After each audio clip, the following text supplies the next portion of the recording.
you will know that you cannot really, and this is mainly for Mac because your chief engineer is not here, so we'll have to NPC it, but you'll know that you can't go much more at maximum warp under cloak. You'll have to drop to warp 6 very soon.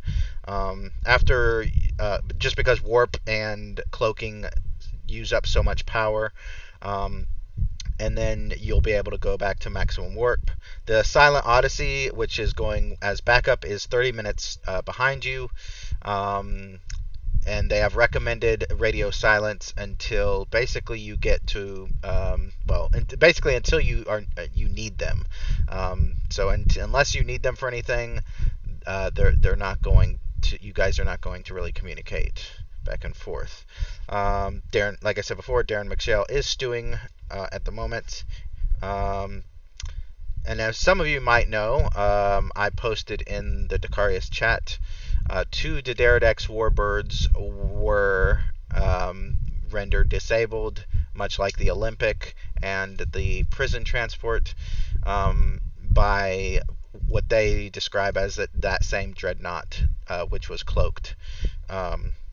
So you at least know that this scale 8 dreadnought, which would basically be, I would say, almost twice the size of a D'Deridex, has been able to kind of render 2 D'Deridex class vessels immobilized and do the same thing it did to the Olympic, which is basically kidnap people for genetic experimentation and things of that nature. Now, regarding what happened the first day, what we're going to do is everyone on roll 20, you're going to roll a 1d20. You don't need to roll it in your character sheet. Just type, type /R, right? And then 1d20. Let me do it. See. Yeah. So /R space 1d20. And this is basically going to give us 2 things. It's number 1, it's going to give you how your character has been kind of holding up over the course of the day with the varied factions of Romulan and Starfleet. Basically, kind of like your it's gonna basically combine with your reputation. So like if you have a really good reputation, then it's gonna make it a lot easier, and if you have a bad reputation, it's gonna make it a lot harder. So for example, starting at the top, we'll start with mine as an example. I wrote a 15. You want to get low, by the way, so 15 is not that great. And my character's reputation is 10. So basically, my character, who happens to be a Starfleet ensign named Libby Gordon, is probably not seen in the best of light on her first duty shift. The number one thing that you guys would notice is she is constantly, I would say, she's 95% of her first duty shift she spent with Vosky, basically not just kind of studying neural parasites, but also kind of interrogating Vosky as to his culture, his species, things of that nature. And yeah, 95% of her day was spent in the lab with him, or pretty much wherever he went. When he went to go eat, she went with him to the mess hall. She pretty much did not leave his side for that amount of time, and the Romulans kind of saw that as really weird, and so did probably a lot of Starfleet. So that's just an example of that. But it also is gonna, the role is also gonna tell us who gets to basically go first, as far as telling me how their first, just an overall, how their first day went for them. So, for example, Ensign Libby Gordon, she would say that her first day went great, and she learned a lot, but she also was able to teach Lieutenant Vosky a lot about the neuroparasites, completely oblivious to the fact that people were looking at her weird the whole time. So, now, with that in mind, we're going to start with Mac, because you rolled a 4, so you go first, and you are also the one in command. You're Basically, I rolled a D12. Oh. By accident. And then you rolled D15. So Okay, so no, you don't go first then, unless someone rolled worse than that. Let's see. I feel like we're missing someone. 1, 2. I did. I rolled the worst. I rolled a 19. But not here yet. Yeah. Sorry, I'm still getting my computer to wake up and get the link to even roll. Oh, it's okay. I mean, do you have like a D20 just lying around, like a real one? Like, it doesn't have to be on roll 20, but you can roll with. I didn't know. I thought it had to be /R. I see someone did a period R. Oh, that might not have worked. But anyway, so unless she gets under 13, it looks like Hayden will go first. Let's see. And because you got a 13, let me look at your reputation. My reputation's only 12 though, so it is still above mine. Yeah. So, which I would say, that's pretty it's pretty good. I would say if your reputation was a 10, it might not be too good, but because you did have a pretty decent reputation, I would say definitely the Starfleet people are looking at you like you're okay. He's a good pilot. He's here to do a job. Great. The Romulans might be a bit more like, he's new, so we don't trust him. Even though technically we're also new because most of us have just arrived here. But how does Ensign Hamlin? How does he like flying a Scale 7 Romulan bird of prey or Romulan warbird? So basically, this is the same size as a D'Deridex class. One thing you will notice though is it is a bit more maneuverable than a D'Deridex class. Does Hamlin like flying the ship, or would he prefer to be on a Starfleet vessel? The first thing he notices is that there's not chairs on the bridge, and he has to stand the whole time. And that catches him off guard. It's like a little detail that he didn't even realize. Yeah. And he'll pass it off after a second, like standing's wonderful. All right, let's go. Maximum safe warp. I think he doesn't make mistakes. He feels comfortable with it. He likes the way the ship maneuvers. Maybe he stumbles over his words a couple times. He's kicking himself over that in the next 4 years. But this is a capable ship, and he feels powerful to be in control of it. Okay. All right. And still waiting for the doctor's roll.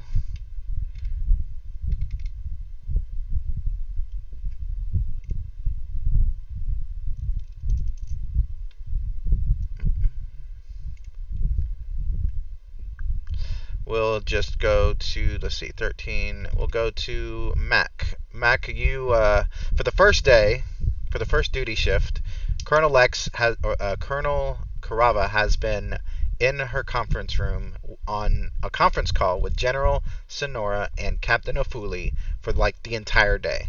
Left you in charge of the bridge, and you are basically left to, run the ship, essentially.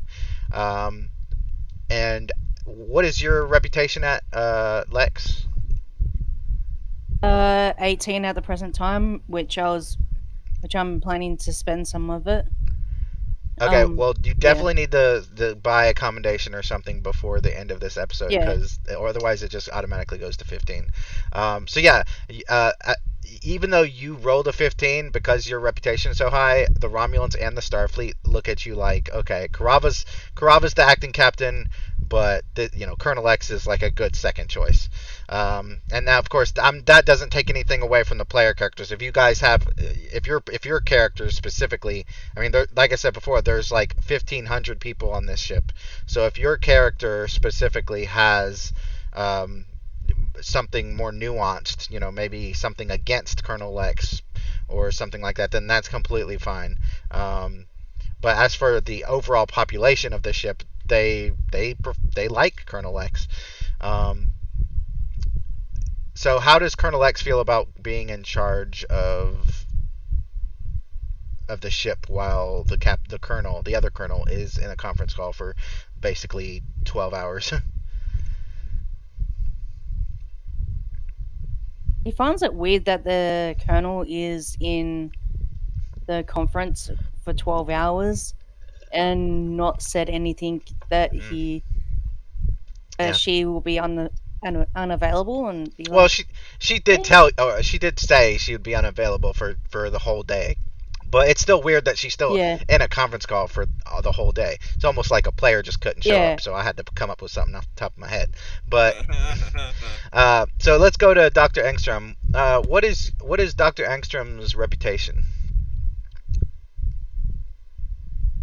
Oh, and by the way, for you guys that are just coming on, I did separate the player characters who are going on the away team versus the ones that are going to be on the ship. Due to how things turned out today, only one player character will be on the ship, and that's Kriebel, and she will be playing a Riemann bodyguard support character on the away team. So yeah, looking at reputation, 13, so not too bad, but you rolled almost middle of the road, so similar to Colonel X. Your reputation among the crew is not horrible. Probably middle of the road.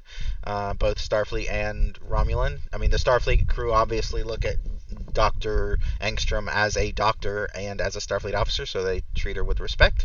I'll say that Oslar has been trying to learn Dr. Engstrom's ways of leading a medical bay, and there is an underlying nervousness, anxiety, or just plain awkwardness between you, but you're not sure if that's any real reason or if it's just because, you know, two different cultures serving together, or, you know.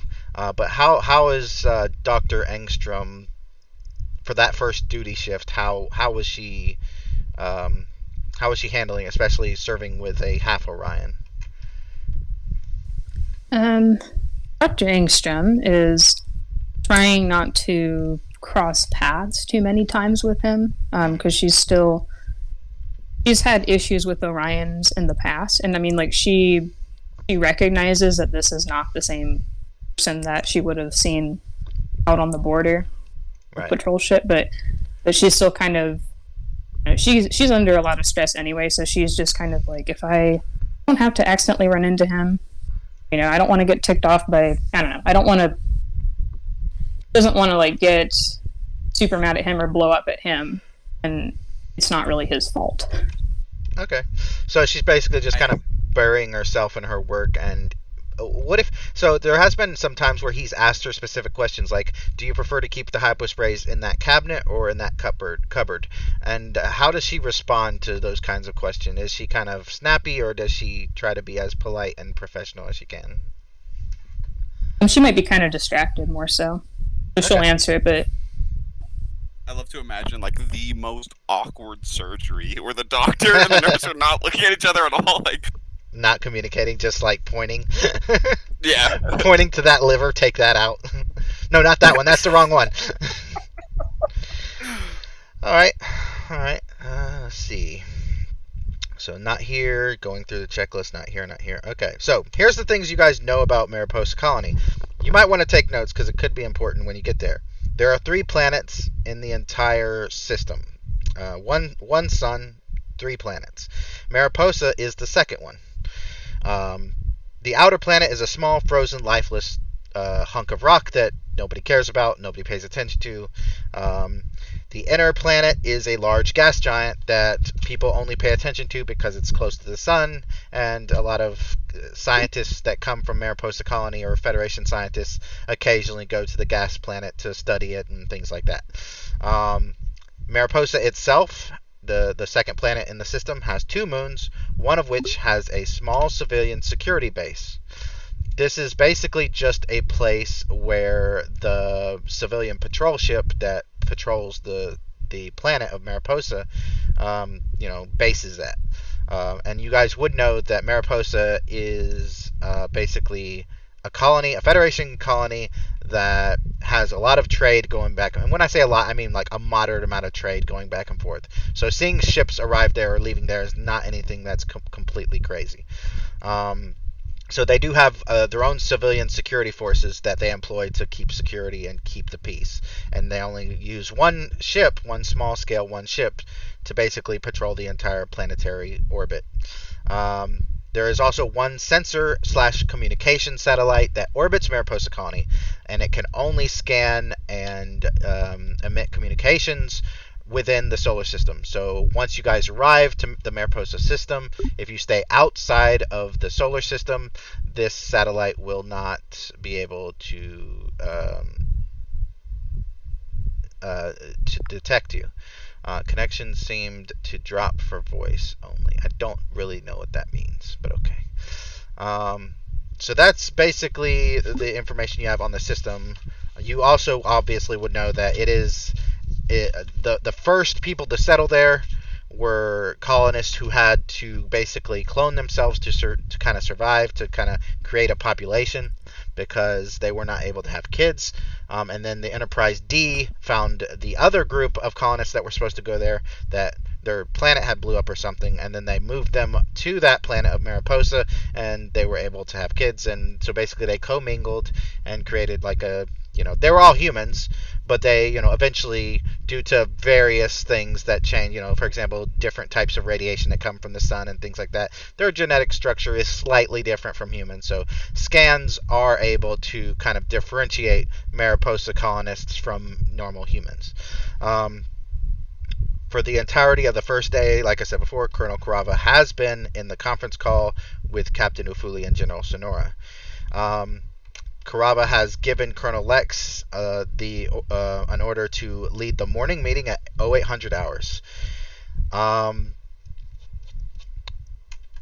I've already given you, Colonel Lex, the handout. And so, yeah, basically you guys are at 0800 hours ordered to the conference room, which is basically just the ready room.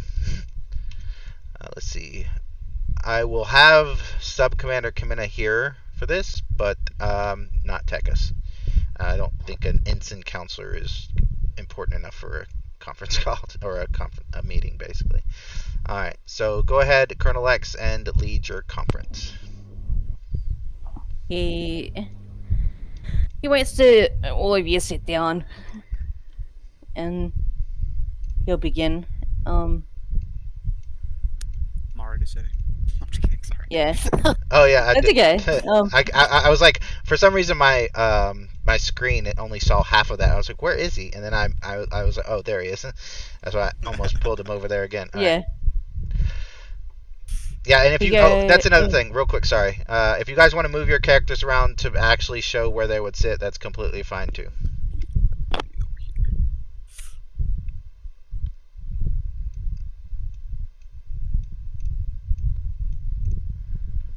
He look at Shamal. He goes, "How's the plan for the interrogation for McShay?" Honestly, sir, that was mostly Carava's idea. I don't really know what she was trying to get from it, but do you have any insight on what you think I should do? I'll follow your orders. I don't know what she was planning to do. She never told me. Yeah, so that's kind of awkward. So as far as you guys know, in character, the plan is to have him stew for the first day, which this is now the beginning of the second day, and then after that it is up to Shamar to just decide how he wants to proceed with the actual interrogation. Mm-hmm. And can you give me just a brief refresher on why we're interrogating this guy again? So this man turned out to be a clone who was pretending to be the chief of engineering aboard the USS Olympic, and also turns out to be not only an ally but perhaps probably a leader of the parasites. Sure. Who is not controlled by a parasite, by the way. Clone that's not a parasite that's leading them. Interesting. Okay. All right. Well, back into character, Shamar will just say, I mean, I'm not 100% sure what we can hope to extract from him, but I'll do my best. I guess the first thing we would just go over is, why were you cloned? Why are you here? But I don't imagine he's going to be very cooperative.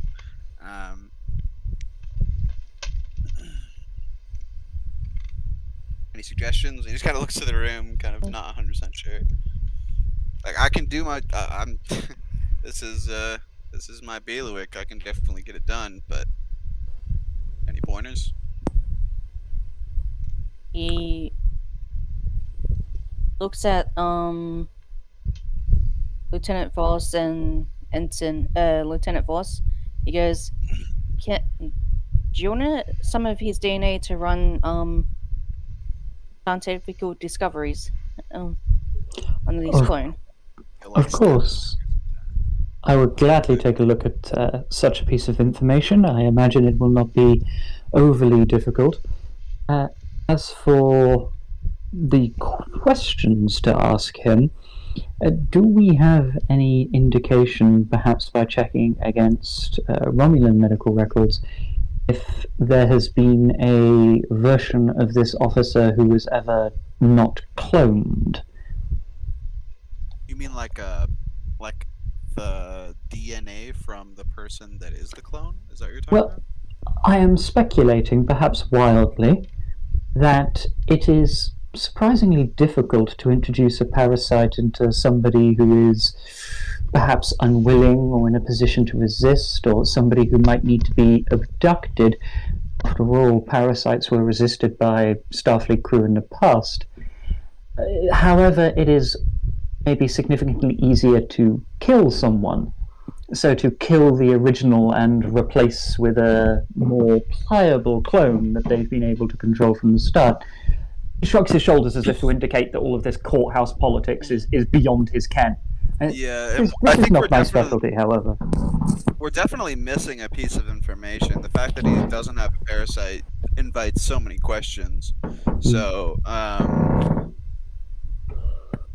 mean, I think we should run. I think that the DNA scan was absolutely brilliant. I think that's definitely the way to go. But maybe we should gather a little more information before we take this down. We're missing too big of a piece of the puzzle. Just a quick insert here, because I did forget two of your first shift reports. So Edgeford, Vosky having a roll for his a 16 for his roll and a reputation of 15. Relatively similar to Lex's roll. He might have a few looks from the Romulans, but the Starfleet crew are treating him with respect. How does Vosky take the first shift of duty? I imagine since he's served on this ship for several weeks now, he's used to the ship itself. However, how was he? Because I did notice that that Vosky's token specifically moved across the screen to get as far away from Libby Gordon as possible. So I didn't do that intentionally, but okay. Well, I thought it was funny because I'm just looking at her token and she's in my mind she's just staring at you from across the room. So I guess my question is how does he take her kind of intrusive nature? Completely in stride, so long as she hasn't asked anything particularly offensive or become inappropriate, which I doubt that she has. Vosky and her degree of strange attention that she's paying probably actually distracts him from the slightly odd looks he's getting from the Romulan crew. And as long as the Romulan crew don't get in his way, in his mind, what he has here is essentially a very enthusiastic and dedicated and quite bright and knowledgeable lab assistant. And it's a case of, yes, I will impart all my knowledge onto you. And yes, I will answer all of your questions, and I will, of course, ask you questions about the parasite and so forth in return. But he is completely happy to work along without question. An enthusiastic and seemingly genuinely interested co-scientist in this journey of discovery about this strange behaving little parasitic creature. He's keen to have someone along with the ride. Okay.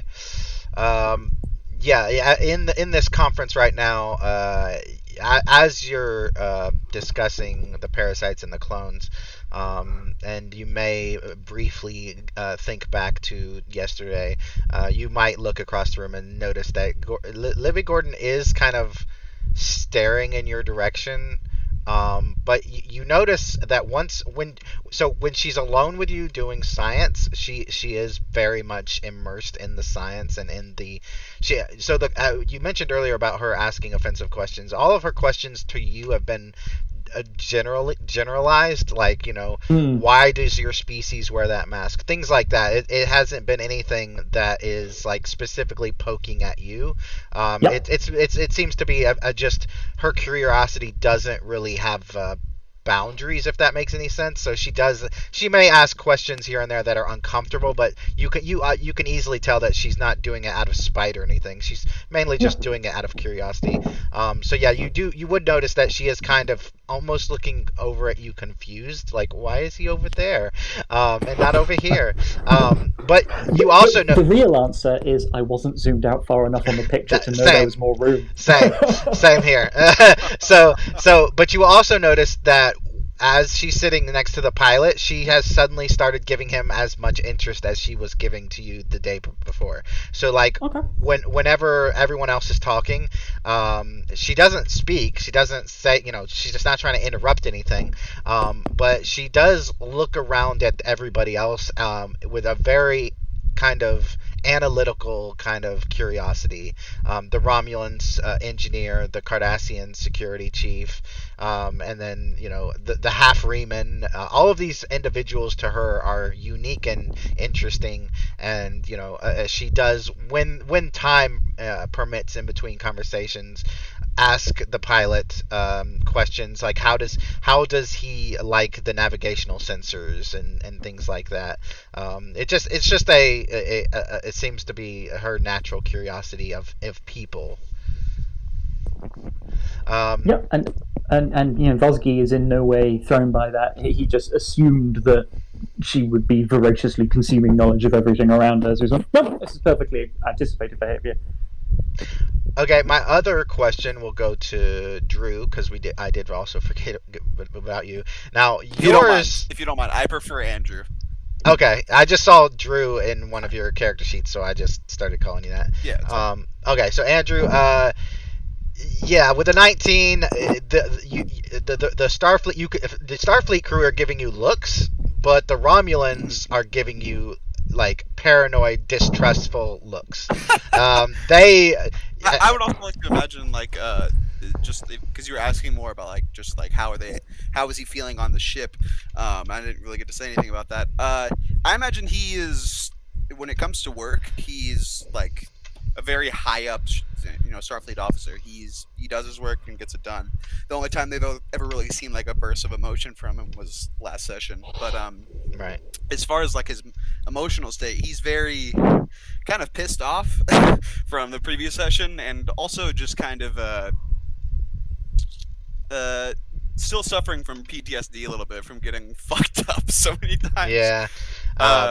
Yeah. So the one and thing I imagine have we had any off time? Like, is there a holosuite here? I mean, yeah, you have a normal 8 to 4, 9 to 5, whatever kind of duty shift. Yeah. It's a three shift system. You're allowed to do whatever you want on your off time. As far as a holodeck, I imagine Romulan ships use their holodecks for like scientific purposes, not so much recreation, but that could be easily you could go to the engineer and be like, hey, can you program this? It was very very simple. Just on his off hours, maybe he spends occasional hours with Dr. Enstrom. He's like the only person that he's connected with, drinks some synthetic canar, and just goes out onto the holodeck and requests just like a chair at the middle of like a beautiful cerulean sea, just like very very relaxed, trying to fucking calm down.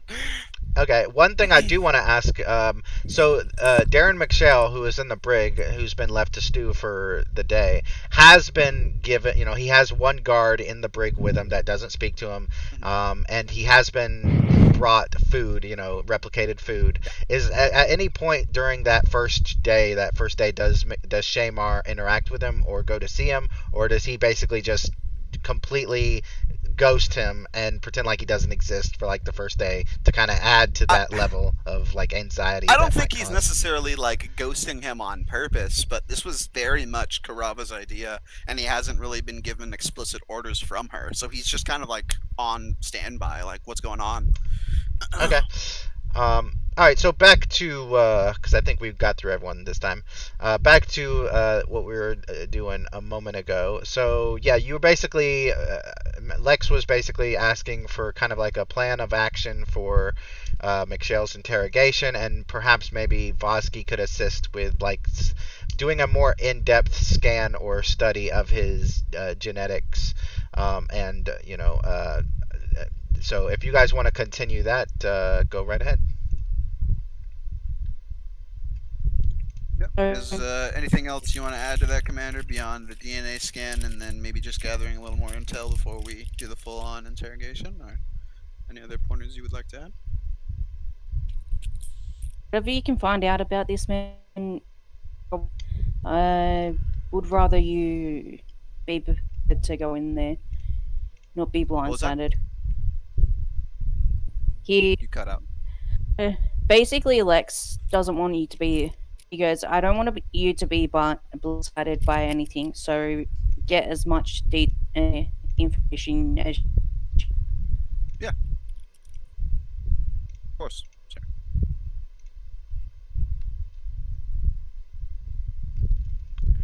Sub-Commander Kamina is going to, assuming that your conversation about McShale has come to a conclusion, she's going to offer, hey, Andrew, can you mute yourself while you're eating, please? Oh, I'm so sorry. You're good. So she's going to offer, she's going to say, ship's condition is pretty good. We do need to reduce speed to warp 6 for a few hours to let the power systems, the EPS systems cool down, but then we can get back to maximum warp in a few hours. Other than that, I have not seen any glitches in this prototype as usually prototypes have. So far, so good. Yep.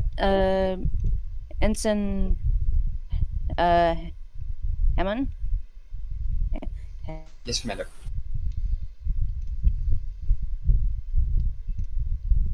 Well, we reduce speed down to 6. Correct. We've already taken the extra hours into account. We should arrive at Mariposa in a little under 47 hours. No known navigational hazards between us and there.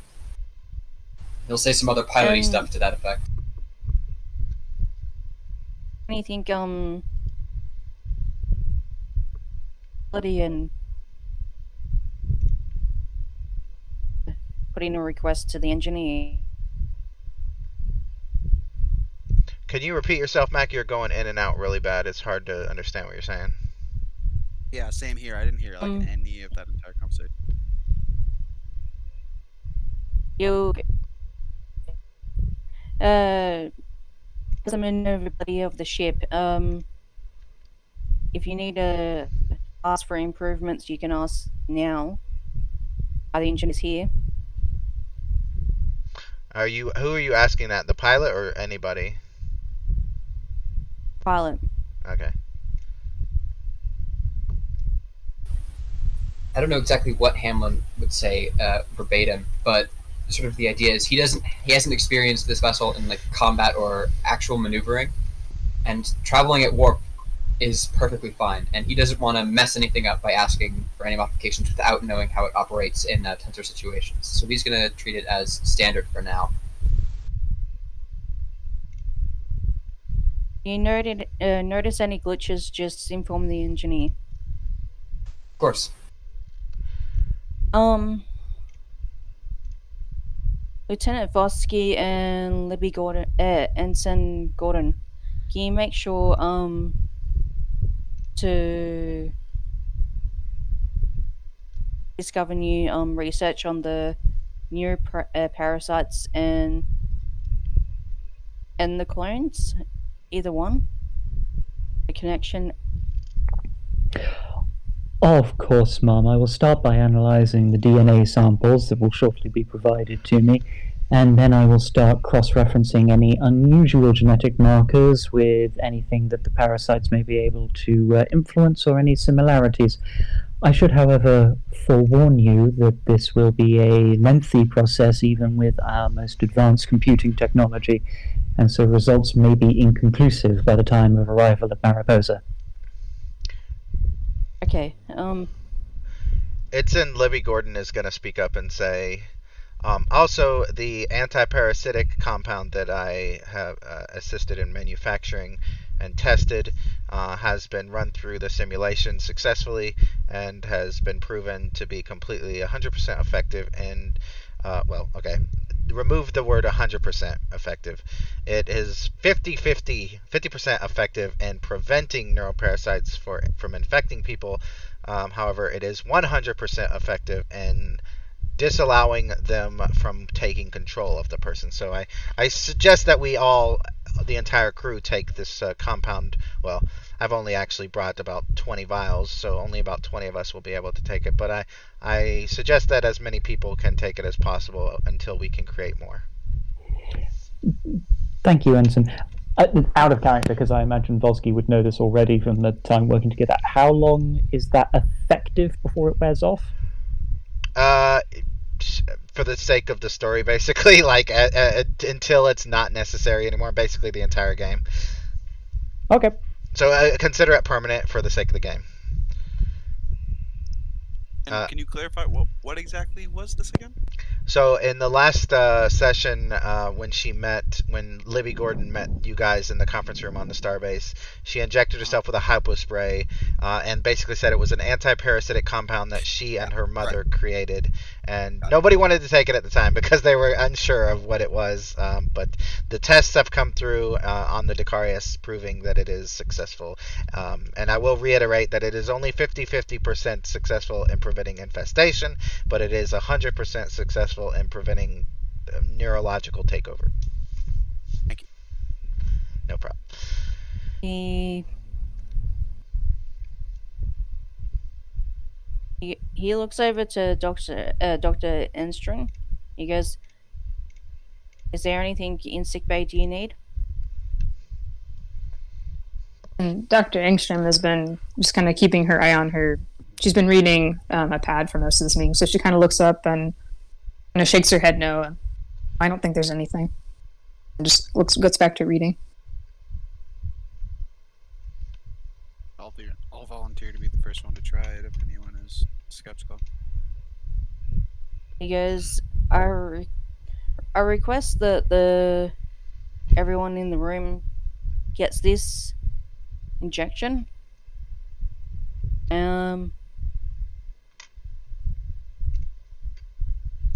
And I'll make sure the colonel actually gets it as well. The captain Hi, sir. of the ship. Yeah, gets the injection. That's all for today's meeting. If there's anything else you need to talk about, now's the time. One question, Mom. Is it our intention to leave the Silent Odyssey behind when we approach the outer sensor limits of the Mariposa base, so as to completely conceal our presence, although meaning that aid is perhaps a little further away? And also, sir, I believe we have like 3 targets, right? We have the actual planet itself, we have like that base, and then there was a moon. So which one of those do you want to hit first, or go to first? So out of character regarding the Silent Odyssey, that is just backup. It's not intended to be on the actual mission. It will remain outside of the system unless called in to assist. That's why it's consistently 30 minutes behind you, so that if somebody detects the Odyssey, they don't necessarily detect you, even though you're cloaked. As far as the different targets, you won't really know until you get to the actual system, because your scans, your long range scans can only give you so much information. He goes, we won't know until we get into the system and we get closer to the planet and the ships. So it's hard to speculate which one we're going to be targeting first.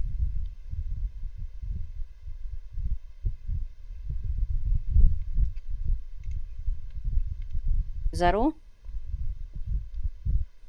Volsky just nods his head. Yeah, same here. Ensign Gordon nods and says, "Yes, Colonel."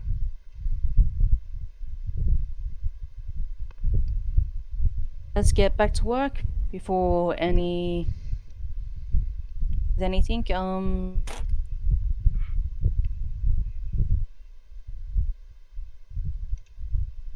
Before you guys go, I need everyone to roll Insight Command check. This is it has a certain difficulty, but I am not going to inform you what the difficulty is for story reasons. What focuses are we applying? This would be something like psychology or actually, let me look at your character sheet and see if you have anything that might apply. Because some composure would definitely apply. Excellent.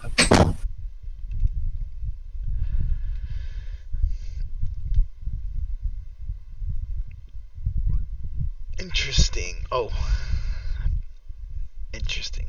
So Edgeford, you notice that, and you're not going to get any momentum for this, but you do notice that although Ensign Gordon has been particularly, I don't know what the right word is. I'm not going to say upset because she's not.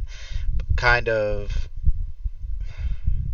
vexed, I suppose, because she's like I said before, 95% of the day yesterday she was with you, so she's used to spending time with you, and so although she's kind of vexed that you happen to be sitting in another location, you can tell that there is something else going on with her that you're not really sure what it is. You do notice a few little ticks here and there, maybe a twitch of the jaw. You're not sure what it is or what it means, but you do notice something going on with her. Let's see what else. Something is also going on with Sub Commander Kamina. She looks out into the distance, like the middle distance, like she's not really paying attention. Kind of a blank face, and then once attention is turned upon her or someone speaks, she comes back to reality, so to speak.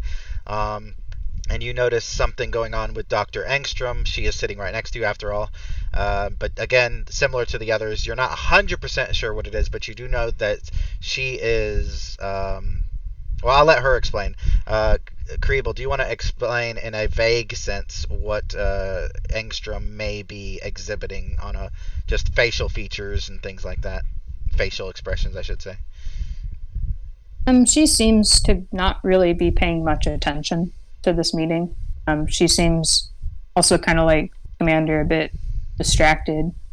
And I don't know, I guess Bosky is right there. He can probably tell that she looks a little tired too. And I will ask Edgeford, is there anything you want to do about this bit of information that you want to do now, or do you want to end the conference and wait until a later time, until after the meeting?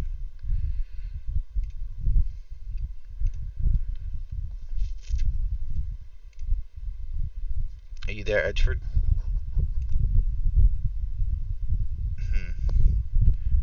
He's unmuted, but volume's not coming through. It might be a mic issue. I know he said he was away from the house today or something like that, so I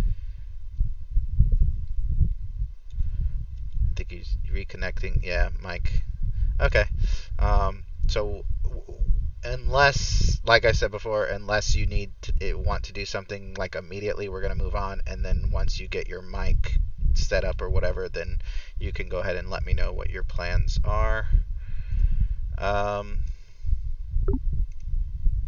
Move this handout down here. Oh, it did not want to move. All right, that should have worked. Ah, yes, there it is. There we go. Yeah, I think it's all the rest of my connections are strong. I think it's just Gilded and Tablet. It doesn't like it. But anyway, so I missed a tiny bit at the beginning, but I think from context, the whole 95% bit was Libby Gordon, and I heard all the rest. Okay. So Vosky is not going to do anything immediately. With the good doctor, he has less knowledge of her to be concerned. He sees that she appears tired and distracted, and he is just putting that down to exhaustion from a difficult mission. If it keeps up, he might have a slight word, or recommend that she take some sleep. But for the moment, he's just going to be like, "Yep, the doctor knows what she's doing. She's got this." For Libby Gordon, he's not going to do anything in the meeting because he doesn't really know a way to do that appropriately.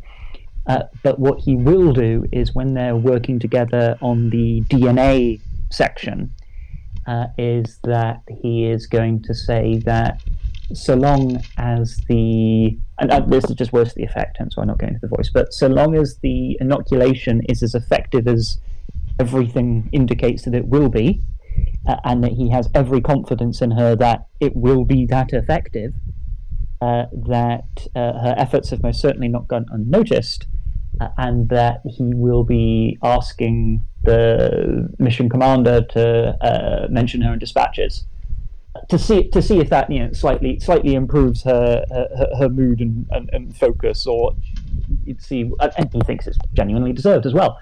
To see if that improves the situation.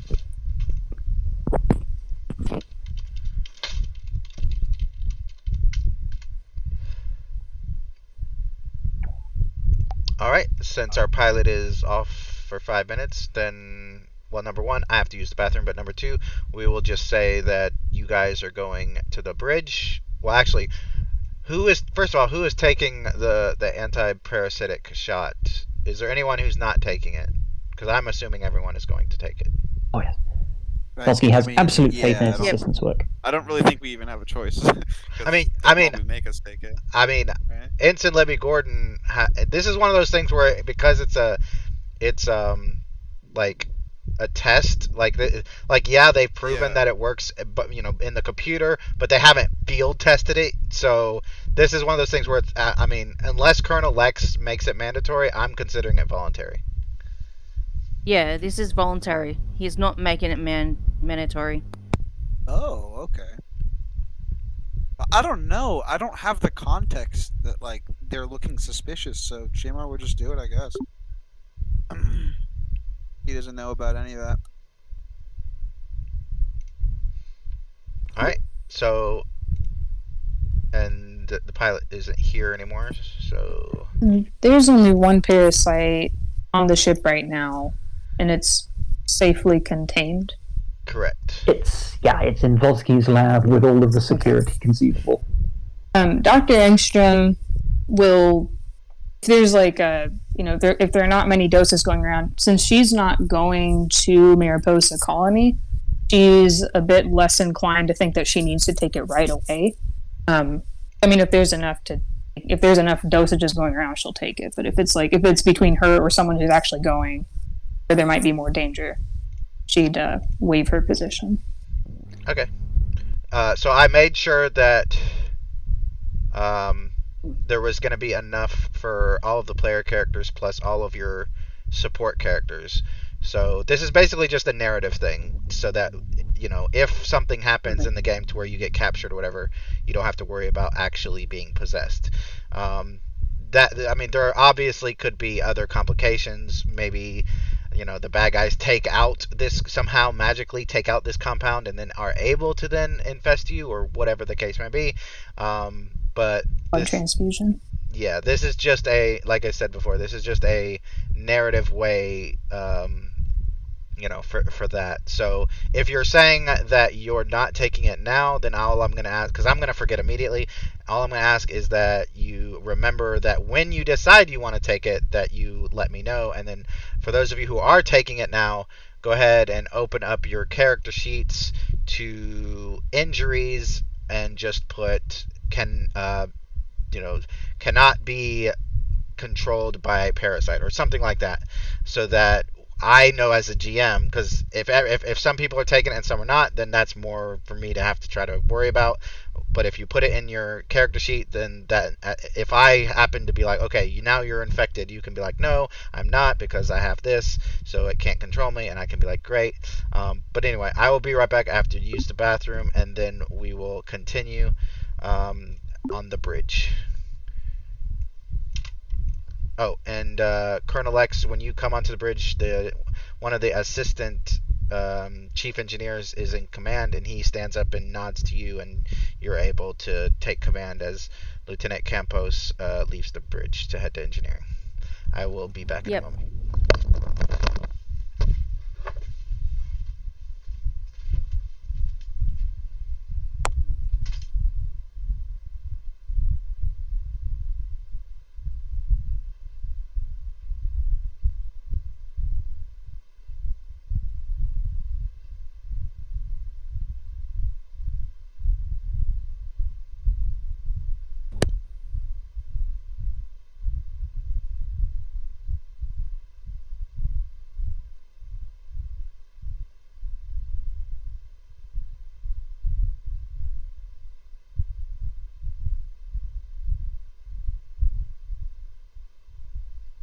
EB,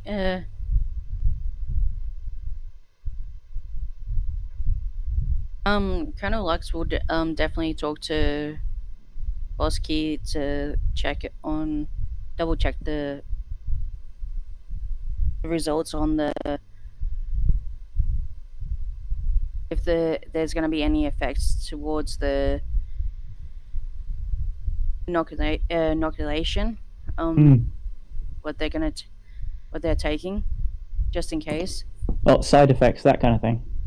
Yeah, side effects and everything.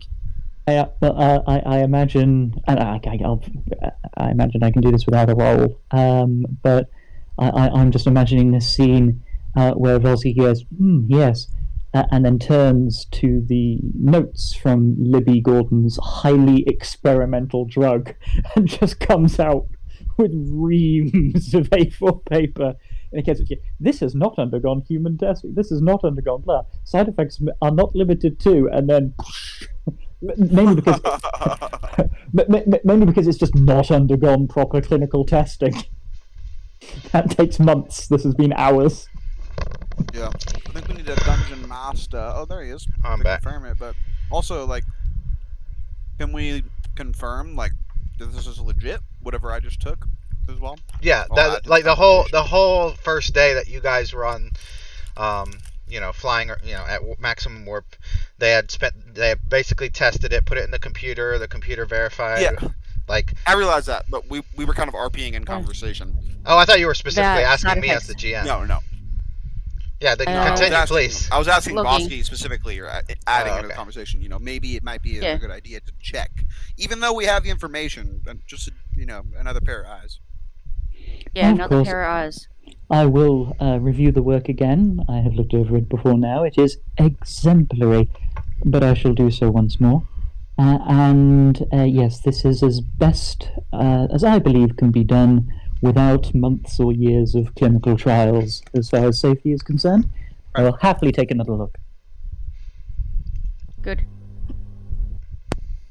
Yeah, and he'll essentially have that other look running automatically in the background whilst he concentrates on the DNA analysis. Yes, thank you. And then the computer will as the GM, I'm somewhere. trying to get to the important plot points, and everyone's trying to stay on this one little thing that really isn't important. But yes, thank you. So I'm gonna onward. Engage. I'm jumping to the infirmary where Dr. Engstrom has returned and Sub Lieutenant Oslar is working. Now, you guys have already taken, because, again, a day has passed, you've already taken DNA from the clone, so there's no need to go back into the brig to do that. But what is Dr. Engstrom working on, besides that? I mean, she could be helping Vosky study the DNA if she wants, but what is Dr. He didn't Engstrom ask, so... Yeah. What is she doing then? Aside from looking over the DNA of the clone,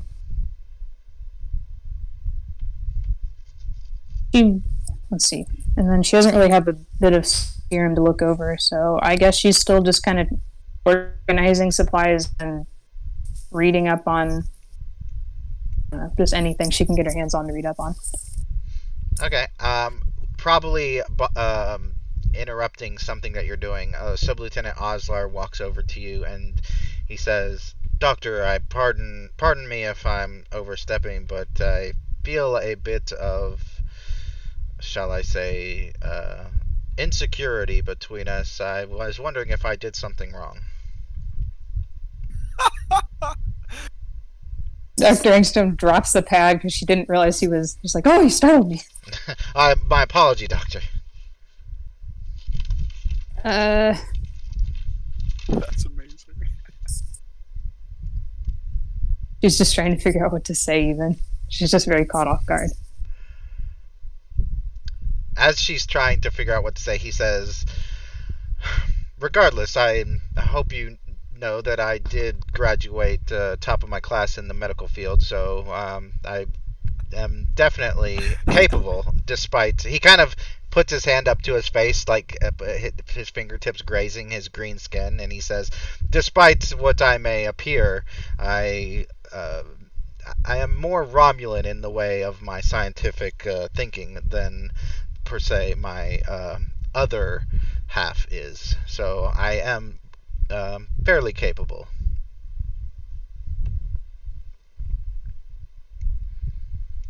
I'm certain that you are fairly capable, because otherwise you would not have been assigned to this warbird. So that's not a question. Then is there another question?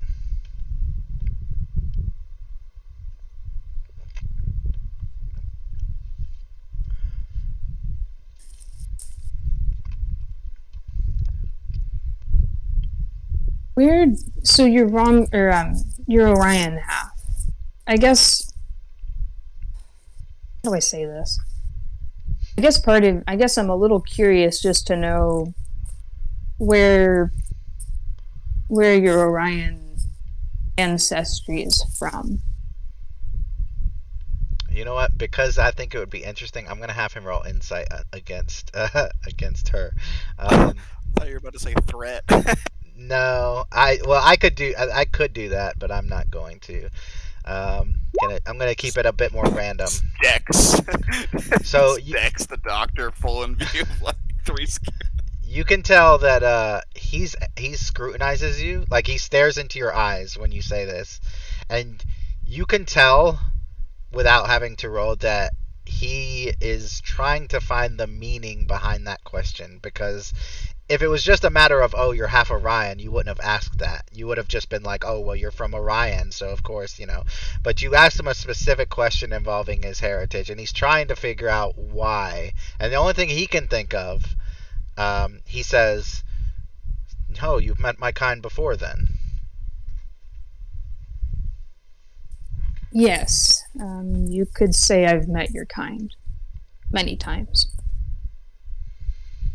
Well, I hope. At least half of your kind, because I understand that you're not entirely Orion.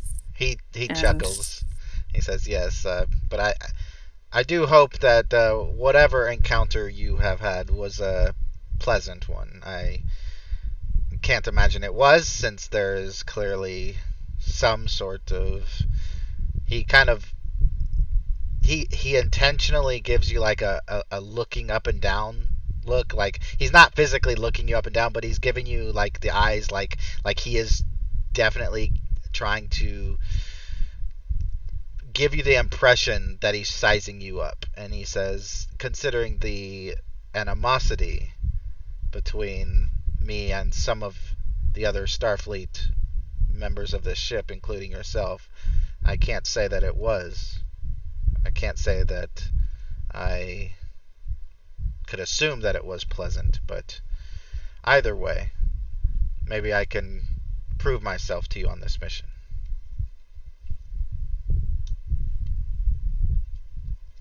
She just takes a long breath, and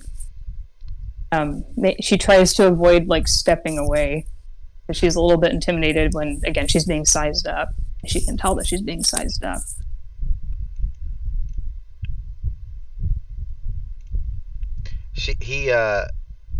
If she doesn't say anything immediately, he steps back and goes back to whatever he was doing.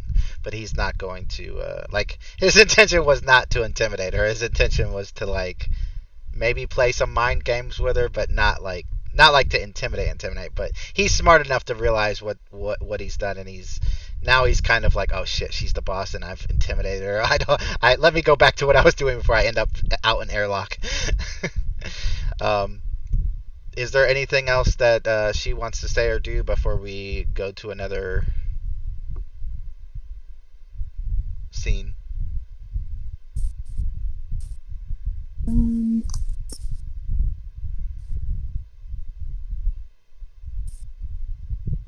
recommending, by the way, that you are accompanying the away team to the Mariposa colony.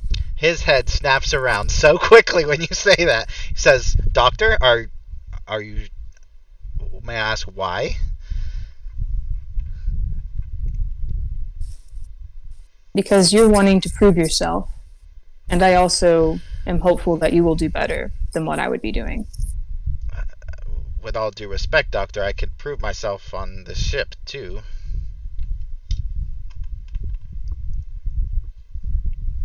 It's funny. Most medical officers would be excited to go on a mission. I do not look forward to potentially doing battle with my Romulan kin, nor encountering neuroparasites that may or may not infect and take over my body. So perhaps my anxiety is more basic than simply me trying to prove myself and me just trying to stay alive. And you are aware that there is a serum that will prevent these parasites from infecting you. And I'm sure you've taken that serum by now. I have not yet, but it is not for the reasons that the others have not taken it.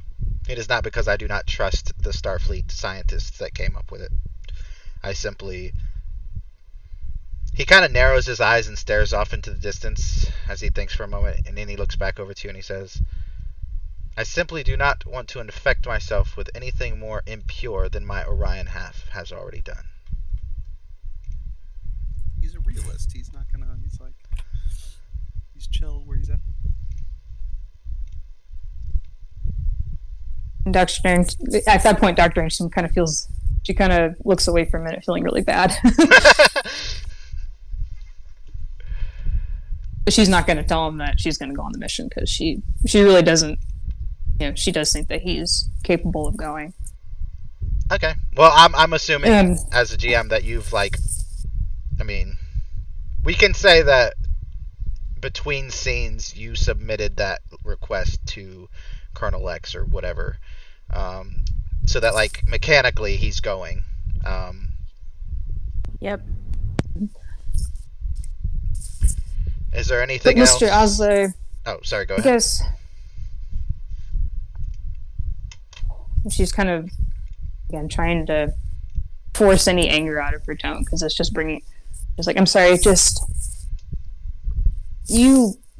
I would understand if you have not read my record. Most people don't read other people's records. I have not read yours.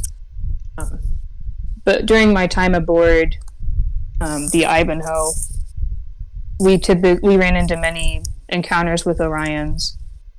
And first away mission, even, that was the first thing I was doing was dragging teammates away from the line of fire from Orion pirates. And I do apologize if I have been put off by you. He starts laughing as you're in the middle of saying that, and he says, "Okay, then I'm just stop at that point." He says, "No, it's fine. No, I understand. You're fine. It's just that usually it's the Romulan half of me that makes Starfleet officers super afraid of me, not my Orion half. But I definitely understand. Trust me, I get it. I know what the Crime Syndicate has done, and I know what the Romulan Empire has done in the past. So I'm getting it from both sides. Trust me. I don't blame you." He kind of just chuckles and goes back to what he's doing. If she has nothing left to say, then she picks up her data pad. Okay. We'll jump to Shamar and the brig as you are about to do whatever you do. Yeah. Am I clear on this? We were gonna go get some more information before we did this, right? What information are you? I can tell you that. Basically, the idea, what we were talking about in the briefing, was there's too big of a piece of the puzzle that we're missing, and we wanted to investigate before we interrogated him. Okay, what specifically are you trying to investigate? When you look up his personnel file, you find. Mariposa. I just mean let's go and then do this later. Sorry, can you repeat that? I just mean the mission at Mariposa. Let's go do that and come back and interrogate this guy later. I mean, you have 2 days before you arrive. Oh, shit. Do you want to leave him stewing for 3 days? The plan was that you guys would interrogate him on the way. You could still get information, but as far as the information you find just on Memory Alpha is that, he was a Starfleet officer, and you're not getting anything beyond that. If you wanted to, let's see, do you have any any connections with Starfleet intelligence or the Tal Shiar or anything like that? And I am free to kind of make this up. I mean, if it's within your character sheet parameters, yeah. City in order? No, Obsidian definitely not. No. Maybe he just has the ear of a captain, like a high-up captain, or maybe he previously served on like a normal vessel and has the ear of. I imagine admiral's a little too high, but some like a really high up there captain that can manipulate things in Starfleet. Maybe a good past captain. All right. Sorry, give me 1 second. I've got to mute for just a sec. And that really good captain was the reason you got into Starfleet.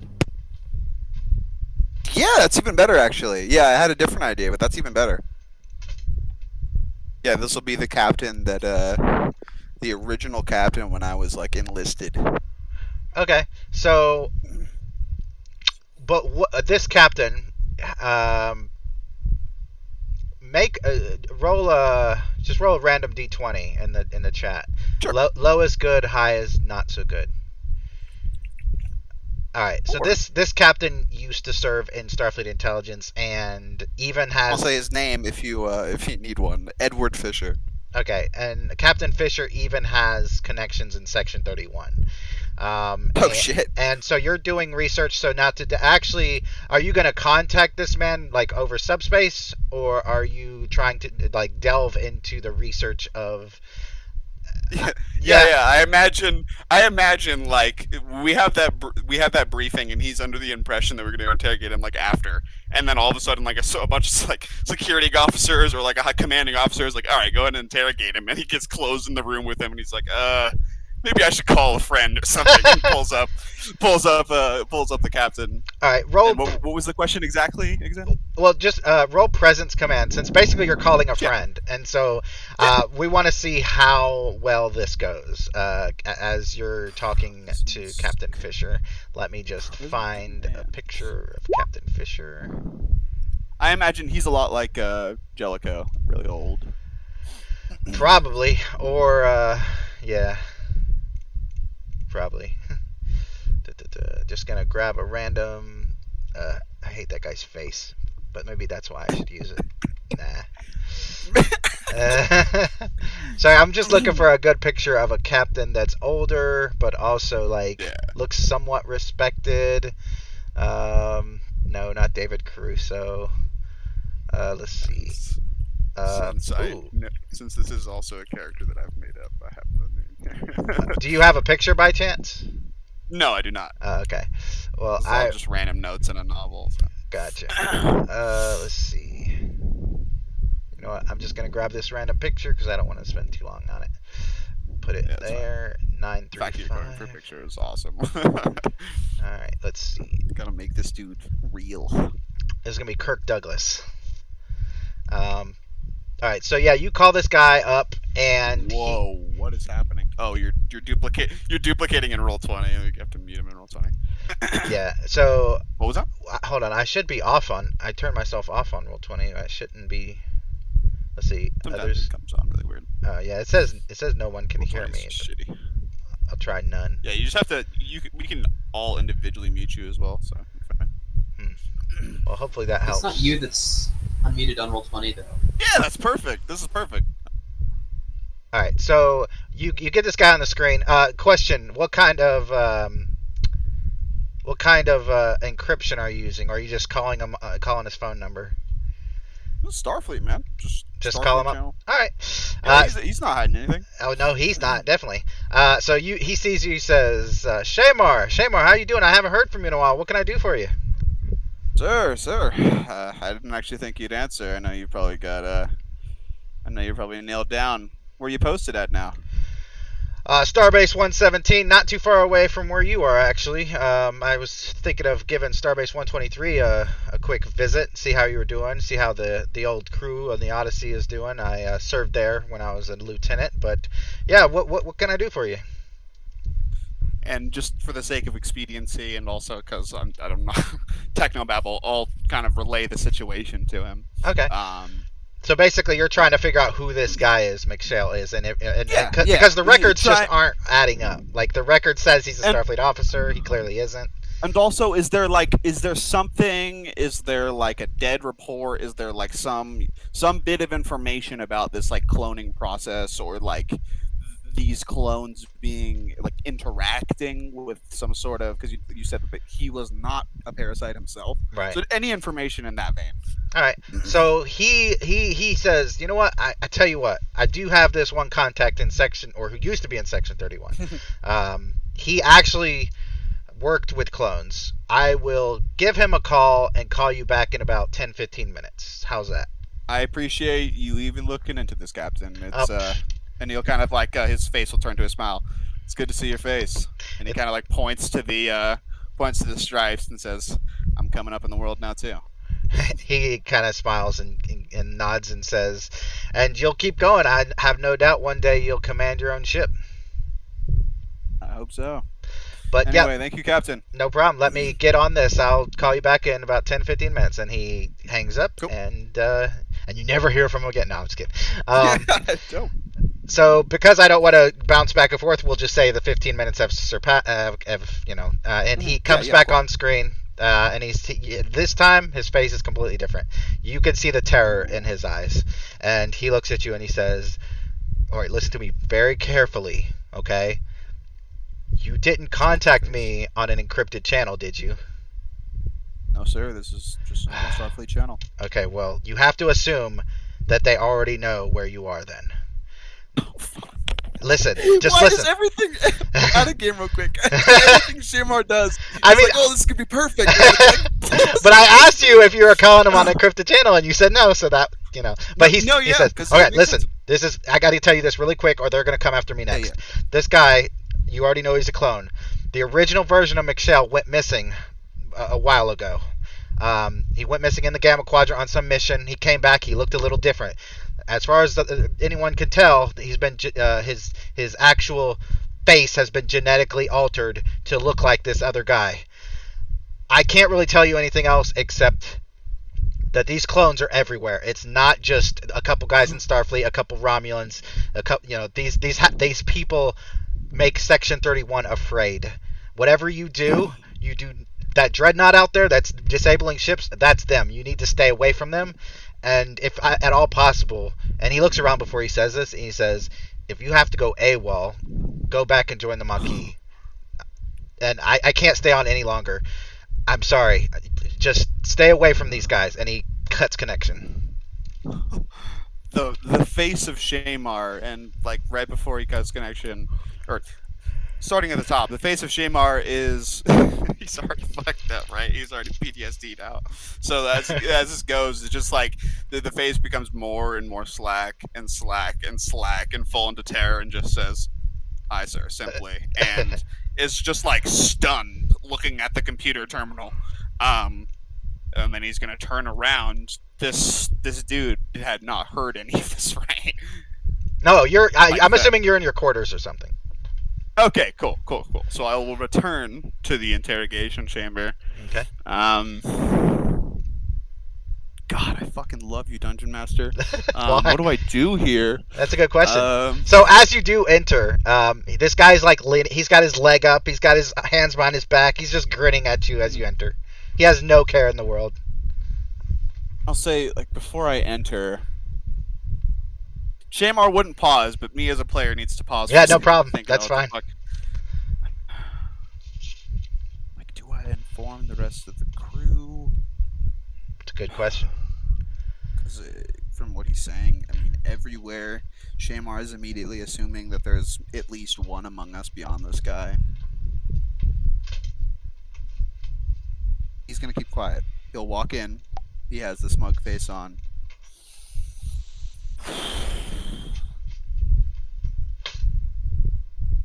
He'll just walk up simply with just the face is completely cold, no emotion. Okay. He'll just kind of walk up and just simply say, "Who the hell are you?" My name's Darren McShale. I'm an engineer for Starfleet, don't you know? Yeah, it sounds about right. Where did you grow up? Ooh, on Earth, because I'm human. That's where we come from. What city? I don't know, like Dublin or something like that. You don't know. Well, I mean, What was your mother's name? You could tell his gears are starting to turn, and that arrogant grin is starting to falter, and he goes, Elizabeth. Elizabeth was his name. And at this point, you will have known like a lot. So like you would have had McShale's actual personnel file. I'm assuming somewhat memorized. Yeah. So like anything he gives you so far, he has told you the truth, but the way he's given it to you, it's like he's recalling memories that have been told to him. It's clear that these are not his actual memories. Mm-hmm. Can I ask, since I do have this personnel report, can I ask a very pointed question? Can I say, like, who is yada yada yada, and see if he gives me the right answer? Like something that might not necessarily be in the file, or like, no, something that is definitely in the file that is a fact that this guy might mess up. Is what I'm okay. So you're like trying to trip him up. Yes. All right. Yeah. Sure. Let's see how that goes. So I will say,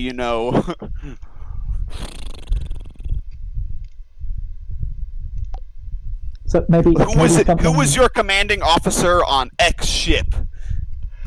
Captain Jellicoe, of course. And is that wrong? Make a. Sorry, go ahead, Edford. I was just going to make a suggestion. I do apologize. Yeah, of course. The captain of a ship is a relatively important detail that a spy would memorize, but something that might be in the file that they wouldn't memorize might be something like, who was your landlady in X year? Like, the spy might not have memorized that. That was more just me trying to come up with a random answer. I assumed that, like, his like... I want to take whatever I see in this paragraph of text, and I want to poke as many holes into it as I can, and I want to see what he tells me. That's my objective. All right, make an insight command check. Difficulty. Just because I'm not a perfect interrogator, so as a human being, what was it again? Insight and command difficulty is 2, so you need 2 successes. All right. 2. Okay. All right. I will 2. So you find in his file that when he went missing, and you look at his file, and then you look back up at him. You look at his file. You look back up at him. It doesn't look like he's aged at all. It looks like he in the 10 years that he's been missing, he still looks sturdy. He still looks to the same age as he did. So. Awesome. I love it. So Shamar is just poking holes. And so far, he's getting nothing. Yeah, he's answering everything with perfect.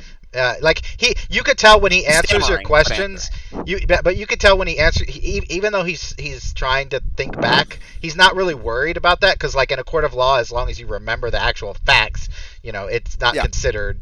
But like, if you nail him on something that's you can't deny, like the fact that he hasn't aged a day in 10 years, that's a whole different situation.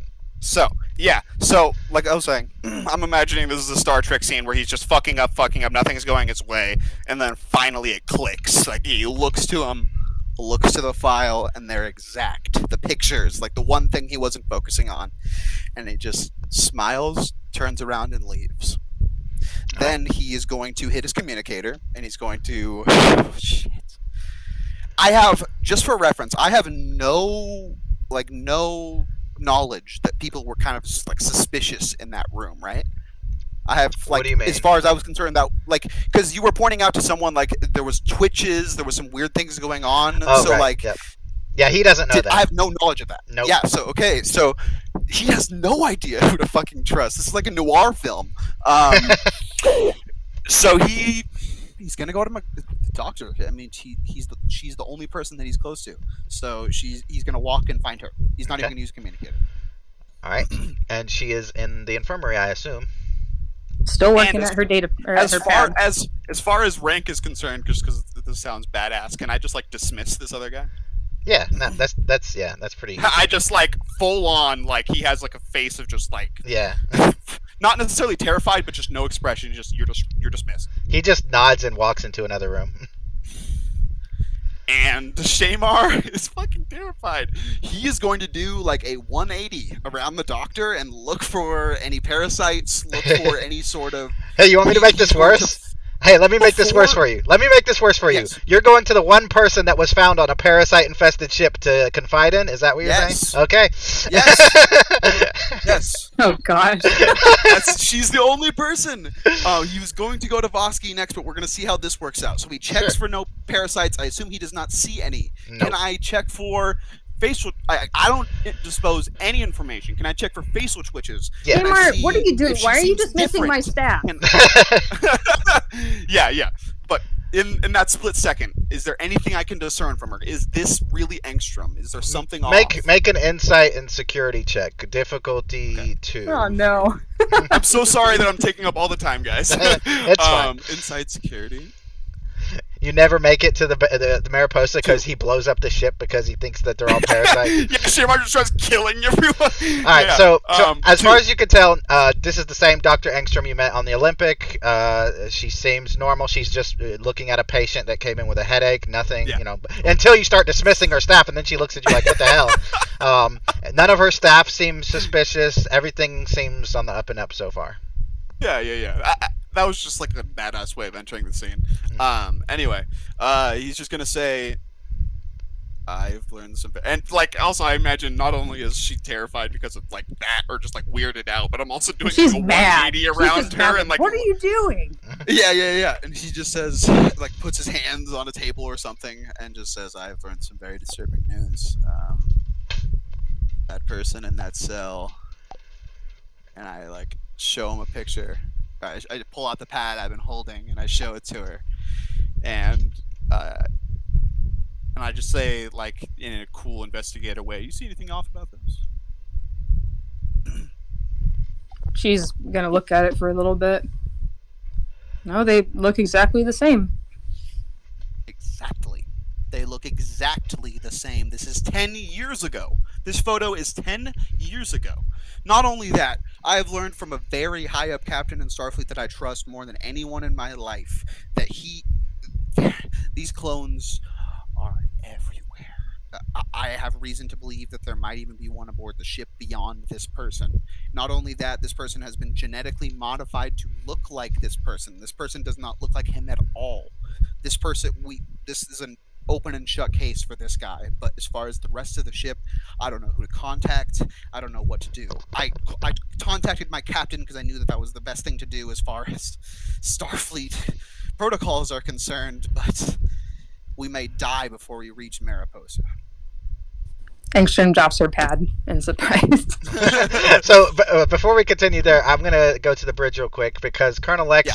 There are two things. Perfect cutscene. There are two things that you notice, Colonel X. Number one, you're noticing that an unencrypted subspace message has went out from the ship, which under cloak is a bad idea because now someone can track you. The other thing you notice is there's actually a message coming in from Starbase 123. Code 47 means captain's eyes only. Okay. He tries to contact the captain. The captain basically ushers you into the conference room or into the ready room because as far as you know, the captain is already, if the captain's in there, then the captain has got the message as well. So she says for you to come inside. So he does. All right. He goes to a random, So you go into the conference room. Let me get rid of all these random peeps. And Karava is where is it? Shipboard. Karava's there, and that's it. On the screen, up here, you see the face of Captain Afuli of Starbase 123. Where is it? She comes on the screen, and she says, "We've got some more information about Subcommander Drenell. It looks like his genetic material matches the exact genetic material that is of the man aboard your ship, Darren McShale. They're the same damn clone. This Romulan bastard just happens to have a face that looks different. genetic modifications or some kind of cosmetic surgery. We're not sure yet, but they are in fact the same individual as far as genetics are concerned. Okay. That means... we can't trust anybody. Yes. I'm trusting you with this information. We've also, she kind of looks down and taps at a console. My security chief has also informed me that an unencrypted message has left your ship, so you may have a traitor or another spy aboard. And then as she's about to continue talking, the lights behind her just go dim, not off, but like dim, and then you hear, on her end, you hear people shouting and the red alert klaxons going off. And she looks down at her console and she's like, "It's here." And she looks back to you and she says, "Whatever happens, don't come back to Starbase. Whatever." And then the screen is cut. Oh, shit. Oh my god, it's so fun. So now he's actually going to... He's actually now going... Oh, shit. Colonel Carava says, "Look, I need to put you in charge of finding out what's going on." She kind of looks around before whispering, "General Sonora is not too far away. I need to go and have a private conversation with her about her assistance in the near future. But I need you to take care of the situation on the ship. Can you do that?" Yep. And she Yes, nods Captain. and says, "Dismissed." He goes out onto the bridge. Okay. No, he leaves. He goes off the bridge and goes down to Doctor. Alright, so we're going to go back to the infirmary. You guys are talking about what you're talking about, and that is when Colonel Lex enters, and you find Shamar and the doctor having a discussion. Yeah, and we'll stop as she enters. Or I will. Colonel?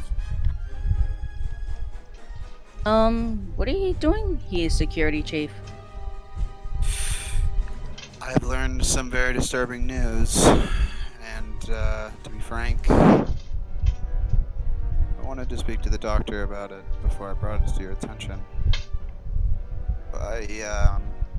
The person in that cell, he, just to be clear, he will not disclose information about, like, you know, them being everywhere. He's just going to stick to the facts. What he learned about the actual individual. So he'll say, like, he is not that person at all. He has been genetically modified, or has been, you know, his face has been modified to look like that person. He is, like, you know, a clone, and I'll give him all that information that way.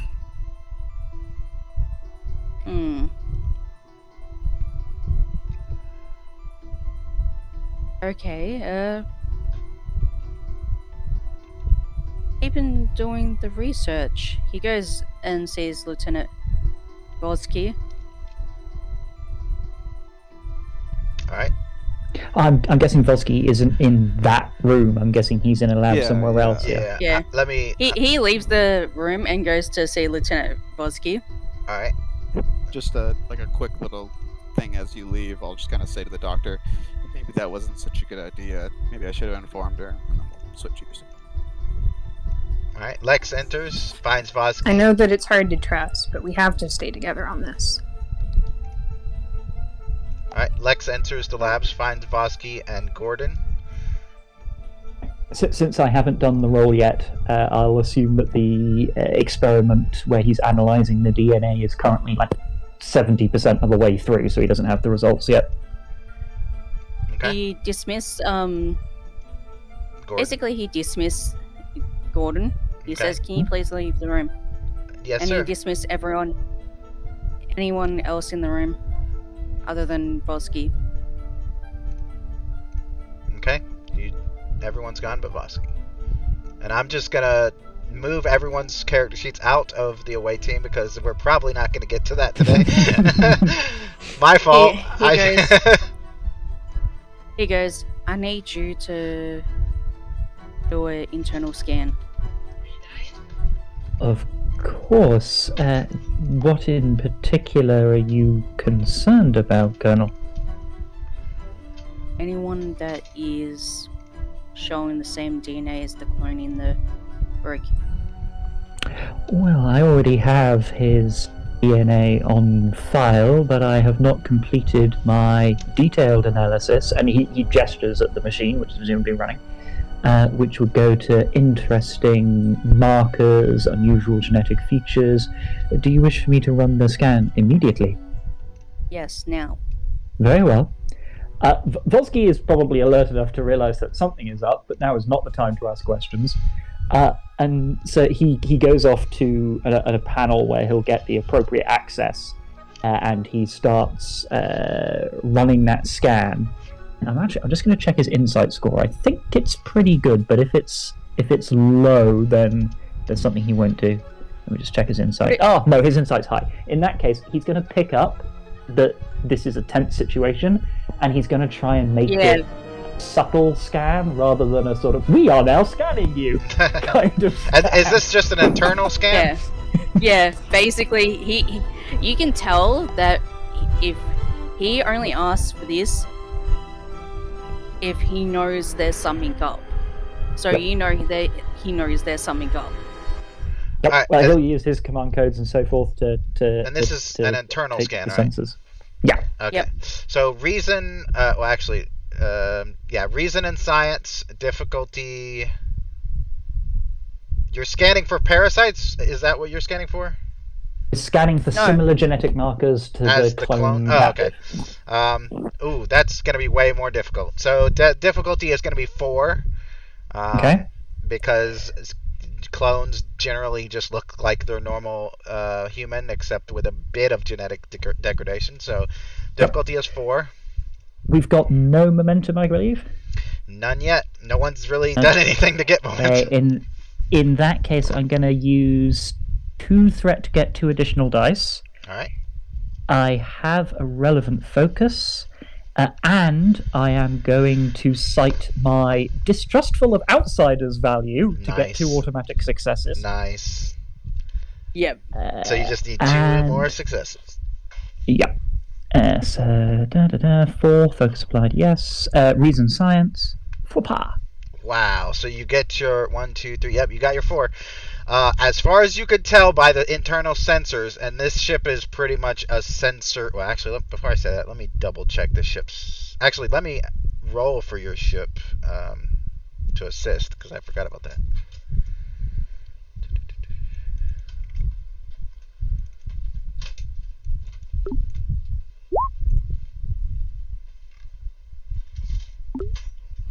So sorry about that. It just disconnected just as I rolled, and I think I got 6 successes. Yeah. Oh, right. You 6 did. successes. So you have 2 momentum now. And the ship did not assist. You are, as far as the ship's sensors can tell, you do not detect any other clone besides the one in the brig. Now, you're a science officer, so you can have 1 free question. Unless you have studious, then you get 2.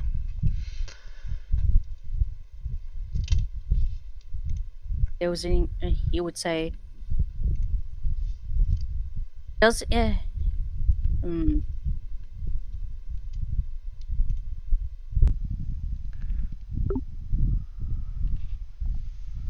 see, draw. Yeah, he's dropping a lot. But just for a few moments there, I think I knew what it's the tablet. But yeah, I heard about that. I get one bonus question, and unless I don't have studious, unless the Colonel or Mac has got suggestions. The one that I'd be thinking of, especially with 6 successes, is potential margin for error in that scan. Exactly. Can we be sure that that scan is accurate? I mean, without being the typical GM to try to induce paranoia, there's no real way to know 100% if they're, because I mean, you're dealing with clones, you're dealing with genetic manipulation, you're dealing with sensors that, generally speaking, aren't that. Like, yeah, this is a scientific ship, but they're not so fine-tuned that they can give you a 100%. In order to 100%, you would have to get like a medical track order and go to 1,500 people and scan them. But yeah, you're like 95% sure that there's no other. Okay. Now, I'm going to shoot our entire crew in the foot here and do a very Vosky thing, particularly with A, his analytical mind, and B, his distrust of outsiders, which is that he'll show Colonel Lex the scan and say that I can state with a reasonable degree of scientific certainty that there are no clones with these genetic markers on the ship. However, I would be remiss in my duty if I did not point out that it is possible that they have created several different series of clones, each of which would have unique markers. We would be naive to think that all clones are the same clone. Yes, I agree. Okay, can you go and get a medical tricorder and scan the bridge officers? And all of a sudden, the red alert klaxon sound. On the bridge, Hamlin, you're the ranking officer on the bridge, so you're there with a bunch of Romulan ensigns and other Starfleet crewmen who are kind of just flying the ship. And you notice on your navigational array in front of you that the cloak has begun to fluctuate. The cloak will fail within a few minutes, as far as you can tell. All right. And this red alert, did we, this is a few moments before the red alert fires, or? No, you're noticing it at the same time. Like, as far as you know, the red alert was triggered by the fact that there is a fluctuation in the cloaking device, which on a Romulan ship at warp, it cloaked, is a red alert situation. Got it. All right. And are we at cloak safe speed or not? You're at warp. I'm assuming you guys went down to warp 6. So yeah, you're safe for now. So basically, the question is: do you decloak, come to a stop, fix it, and then go back to cloak, which is less difficult than normal, but that risks you being detected, or do you continue to stay at cloak and try to repair the cloak while you're cloaked and while you're at warp, which is vastly more difficult, but you're less likely to be detected? And that is a question I think your character, Hamlin, would know that that's the situation. It's up to you, because you're the one who's getting the information from the console, to decide what you're going to do about it. I see. Okay. Well, the first thing Hamlin's probably going to do is communicate the situation to Colonel Lex and Ximena, as sort of more experienced engineering personnel who probably have more familiarity with Romulan cloaking systems as well. And I'll have to sit and ponder for a moment. So our choices are: take the safe option engineering-wise, but potentially reveal ourselves by decloaking, or attempt a more risky repair while still cloaked. Yep. And do I know that we have broadcast this message from our ship, somewhat undermining the purpose of the cloak in the first place? Your character would not know that. Only Colonel Lex and the individuals in sickbay that are talking about it.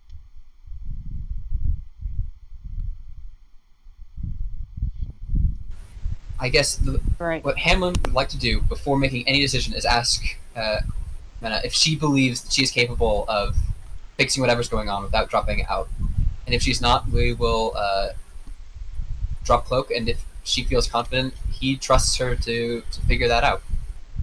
Subcommander Ximena's voice comes over the comms, says, "There is a bypass in the EPS conduits. I'm trying to reconfigure the... And then there's an explosion, and then the comms is cut. Holy shit. Joyful. That's great. Gotta love that. Hearing that, I'll probably send a communication to Shamar and to the medbay that we need medical and security personnel, potentially security personnel, to engineering. And it feels like if our engineering team is disabled, we should come to a stop whether or not we drop cloak.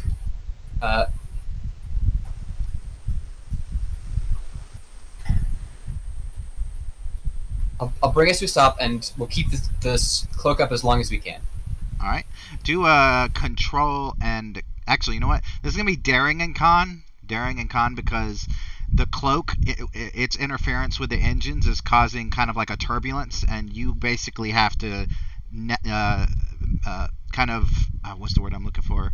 Compensate for that turbulence and come out of warp in a safe way. So daring and con is what you're going to roll. The difficulty is going to be 3, and I'm increasing the complication range to 3. I'm going to use my focus in helm operations. I believe that applies here. Yep. And I will have the ship assist.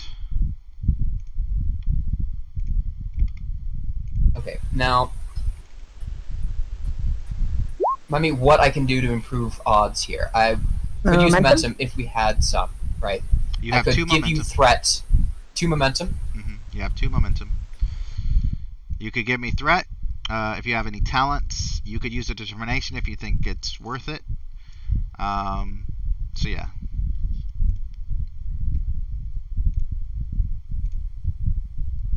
Okay. If I may, I'll use 1 of our momentum for an extra die. Okay.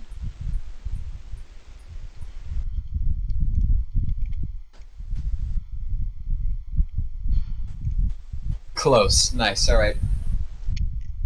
Yeah, so the ship is flying at warp. The cloak is interfering with the warp engines, and as you're looking at the console in front of you, the console says that warp is decreasing from 6 to 5 to 4, but you're actually not. You hear the deputy chief engineer call you on the bridge and say, "What's going on? This is Lieutenant Campos. Our warp core is overheating. We're not stopping, but our sensors are telling us that we are."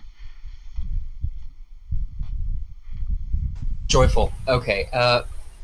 Can I do anything to sort of determine the cause of this?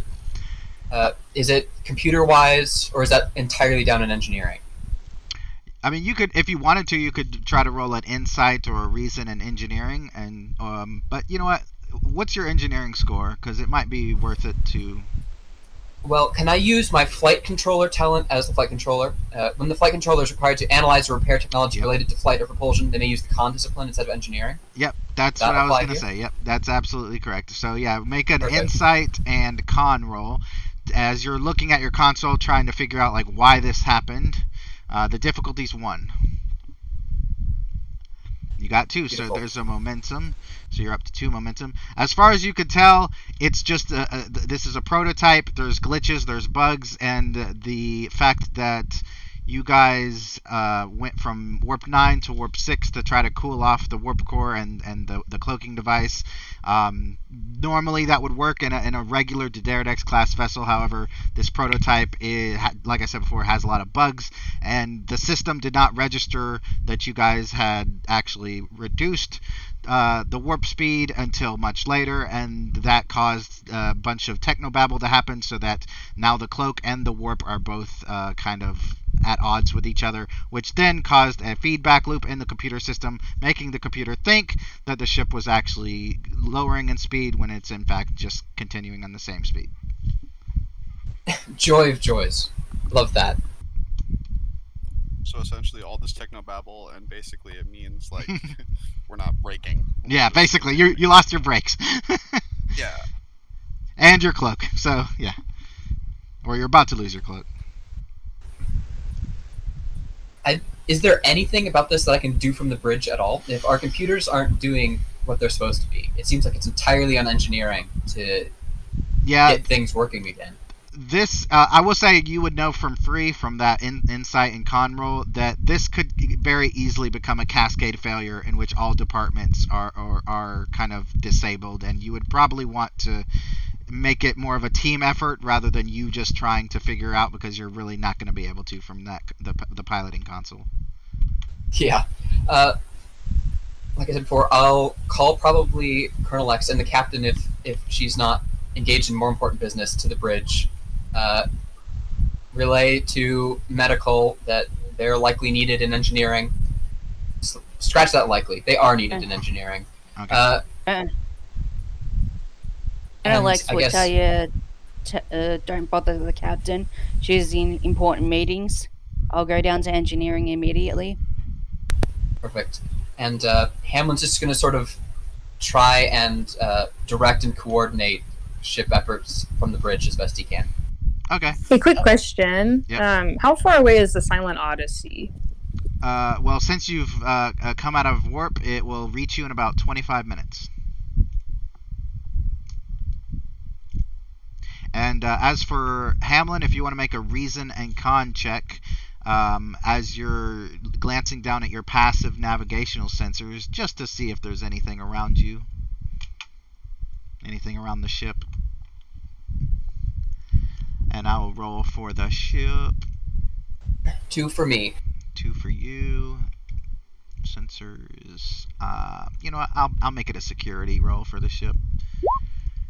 Yeah.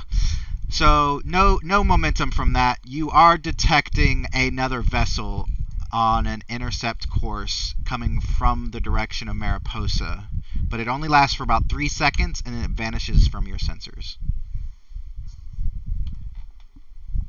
Wonderful. I'll also relay that to Colonel X, and I will ask the Colonel if she would like me to open a channel with the Odyssey and relay our current problems, and that we have a ship incoming to them, further breaking our already weakening cloak.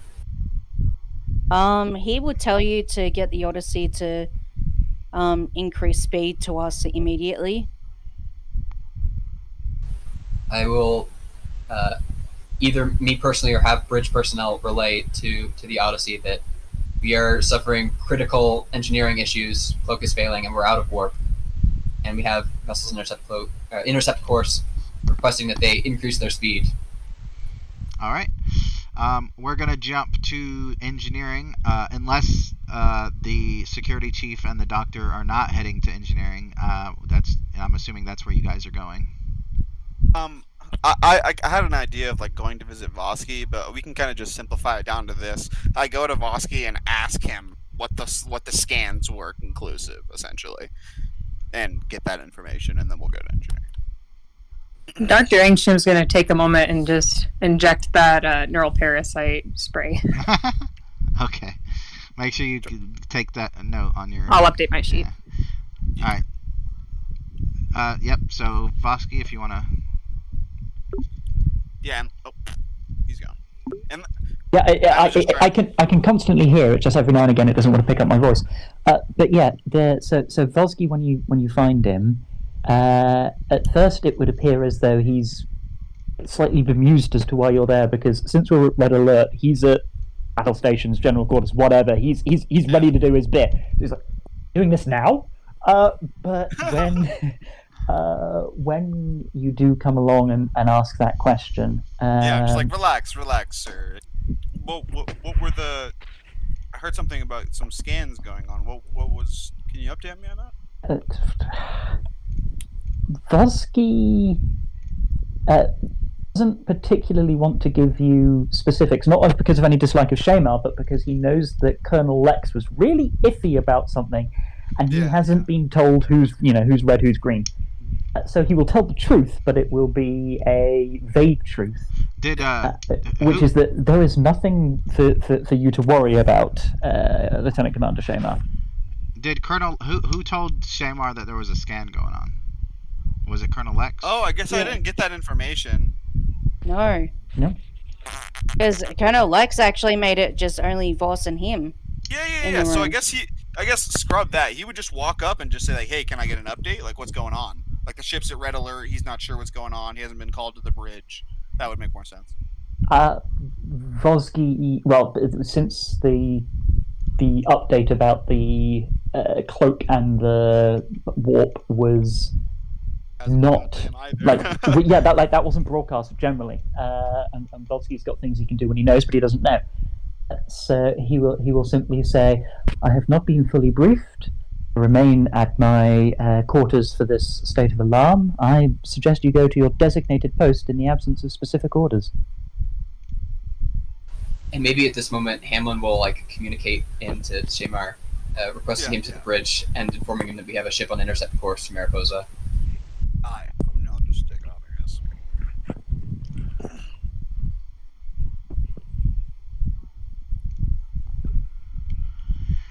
So now I'm going to the bridge, and Doctor, what's going on? Well, I'm gonna start at the top again because everyone got confused. Sure, Colonel X, where are you going and what are you doing? Engineering, and Alright. he got told he was security and medical needed to go to engineering. Well, he also got told to go to the bridge. So I guess I'm asking Hamlet, Yeah. where do you want him? Where do you want security? The bridge or engineering?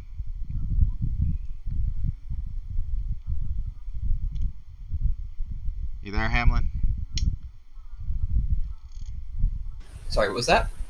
Hammond has just been. He doesn't want them anywhere. He's just sort of spitting out what he knows. Explosion in engineering.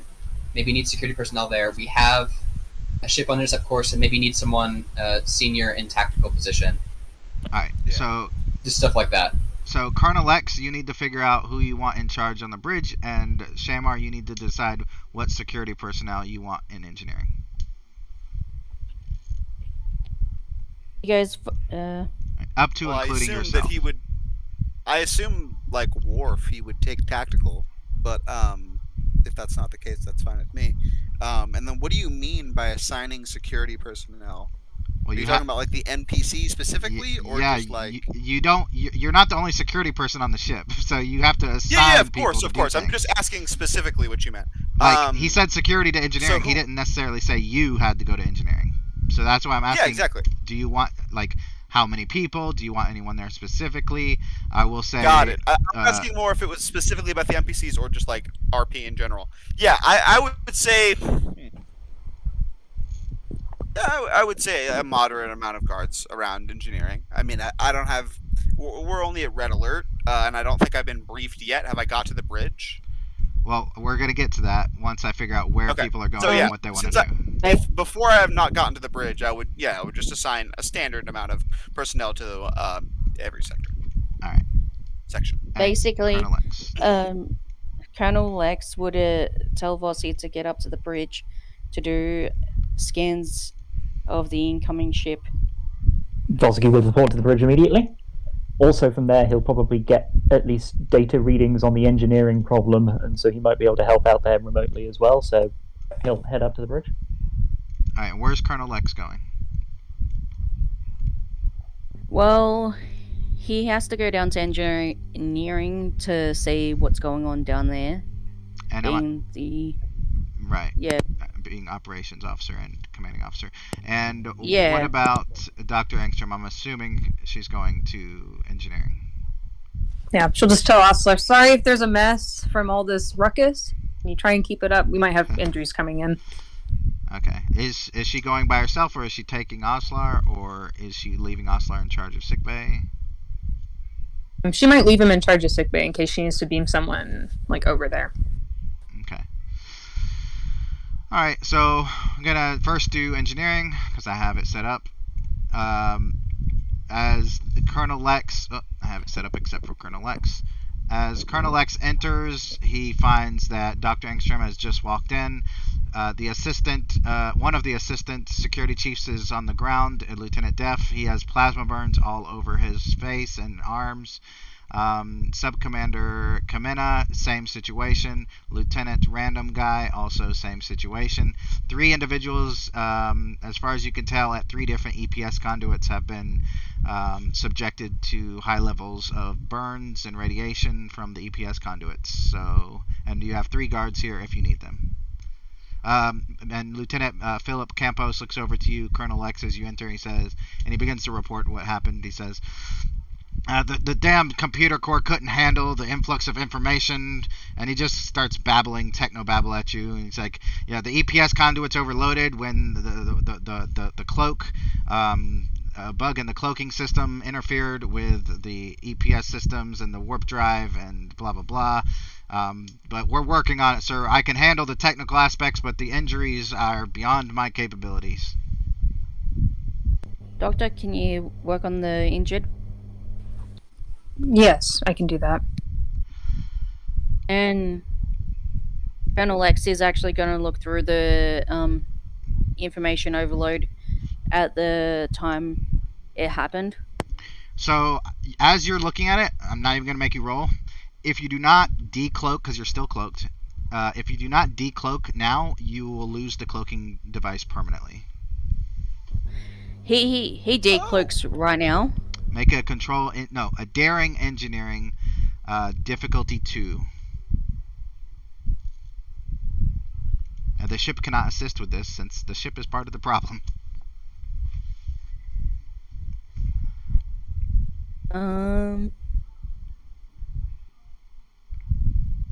Yes, he's working with computers. Yep. He's working on computers. Yep. And how many momentum do we have? 2, as far as I know. I'm gonna give you 3 threat for 3 dice. All right.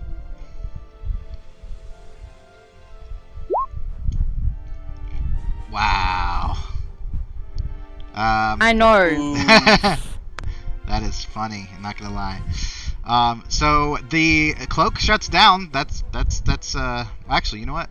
Make it a bit more interesting. The cloak fuses on.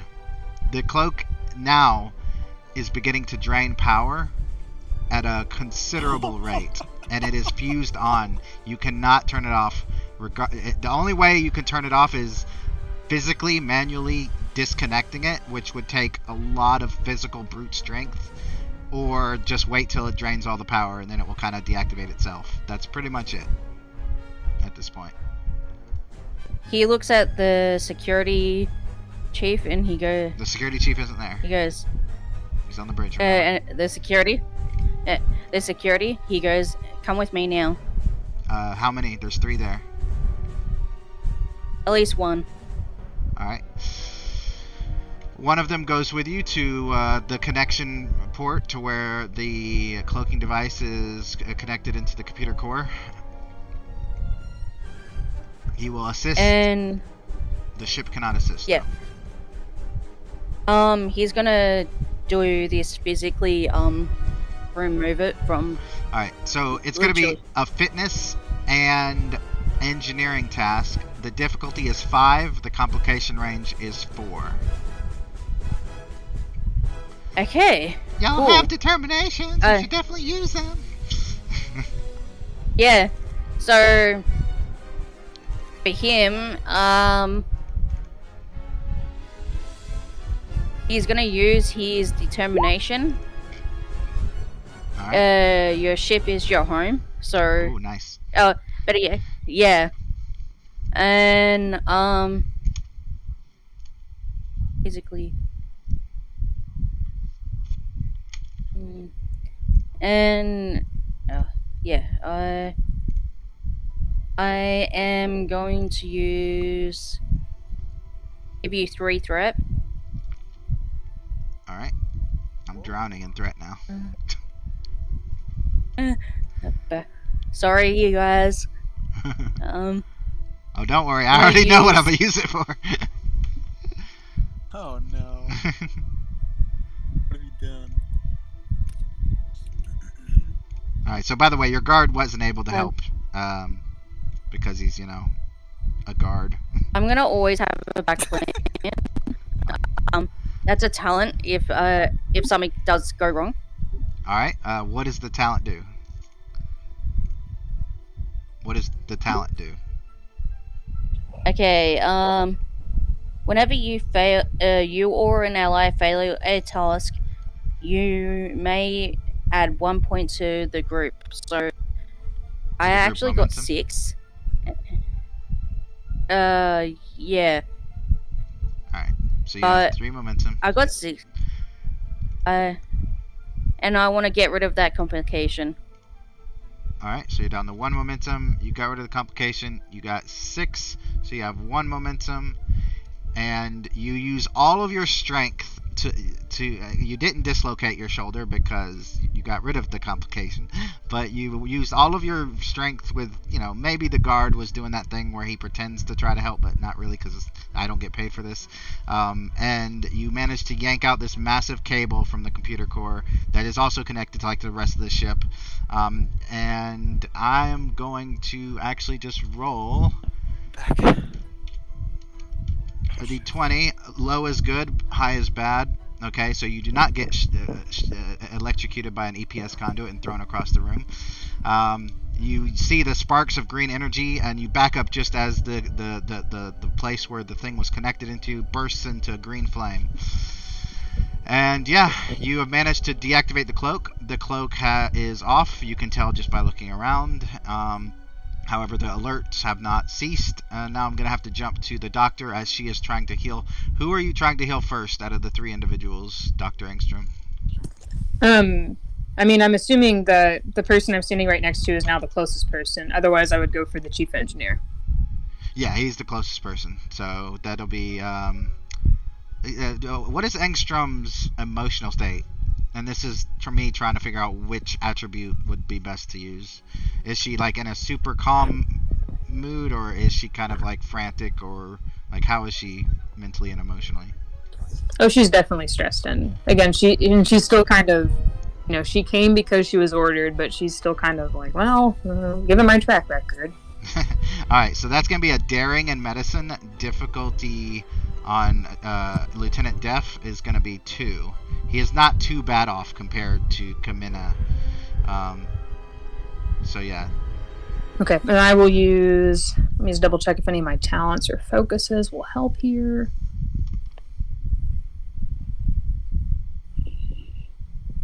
I think emergency medicine would work here. Yes. So, alright, it's 2 dice. We're rolling.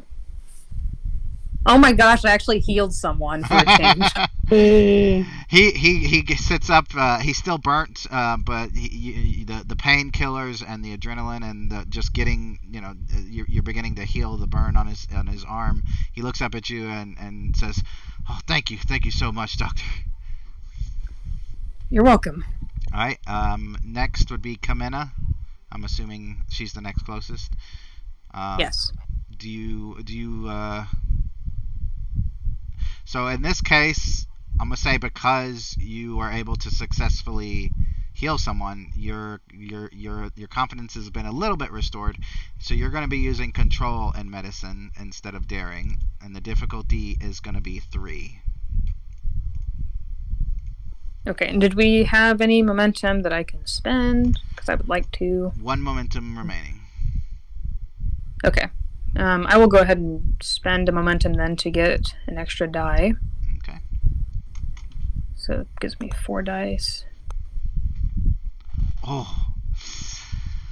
It's always control medicine that I'm Yeah. running into. Which it's the same as your daring score, so it shouldn't really matter. But yeah, you realize if you had gotten there just a bit sooner, Kamina might have pulled through a little bit better, but Kamina's injuries are beginning to overtake her. She's actually going into shock, and just throwing this out there, but you're trying to heal someone in an engineering room, so it's... Yeah, I'm probably going to tell Osley that he needs to beam her back to sickbay.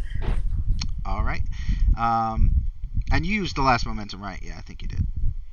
I did. Okay, so I'm not going to make this a roll because there's nobody... Actually, yeah, I am, because you have a transporter chief in the engineering. So, Colonel Lex, since you overhear her saying that she needs someone to transport Kamina directly to sickbay, you would probably... Colonel Lex would know that he is the best person for that job.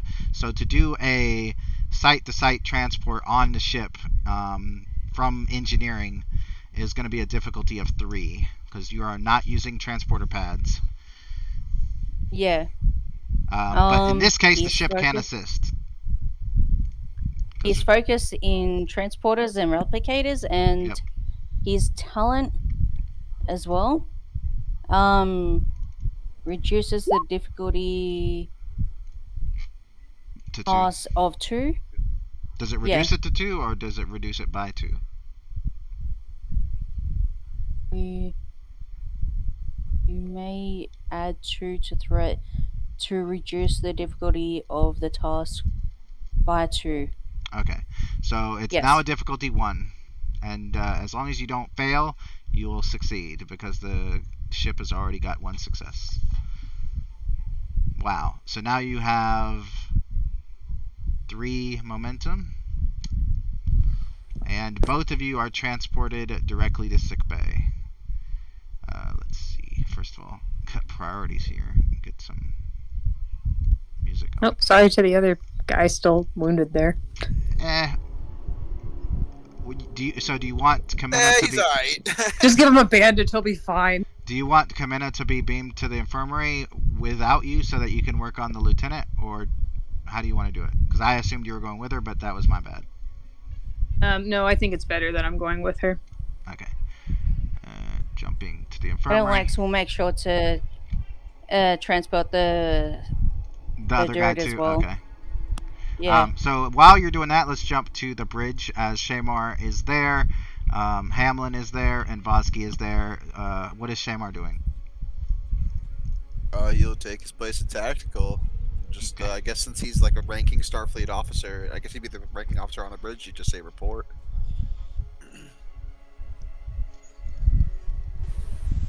Hamlin's going to begin basically spewing everything he knows. We have serious engineering failures.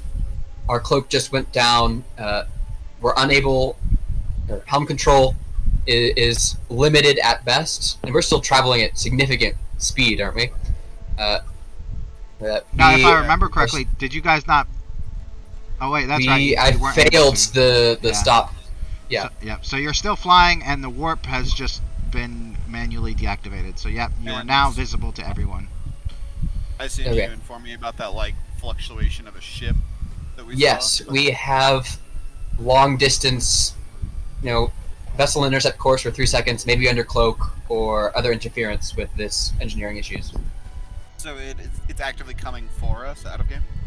Out of game, it appeared on the sensors coming in your general direction, and then it vanished off sensors. Yeah. And how long ago was that?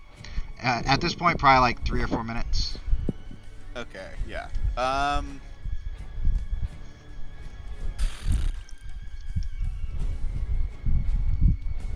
don't know what to do. Well, I'll tell you what to do. You might get a little information because Vosky's already ordered to do a more detailed sensor sweep to see if he can get more information. So Vosky will just be doing that. It's funny. It's funny you mentioned sensors because as all of you look at your sensors, Shamar, you look at your tactical scanner. Vosky, you look at your outgoing sensors, and the navigational scans are on the piloting console. You see that the Odyssey is less than 10 minutes away on your sensors, and then it just vanishes off sensors altogether. But does it vanish in a cloud of debris that appears on sensors, or does it just cease? It ceases to exist. However you want to interpret that is up to you.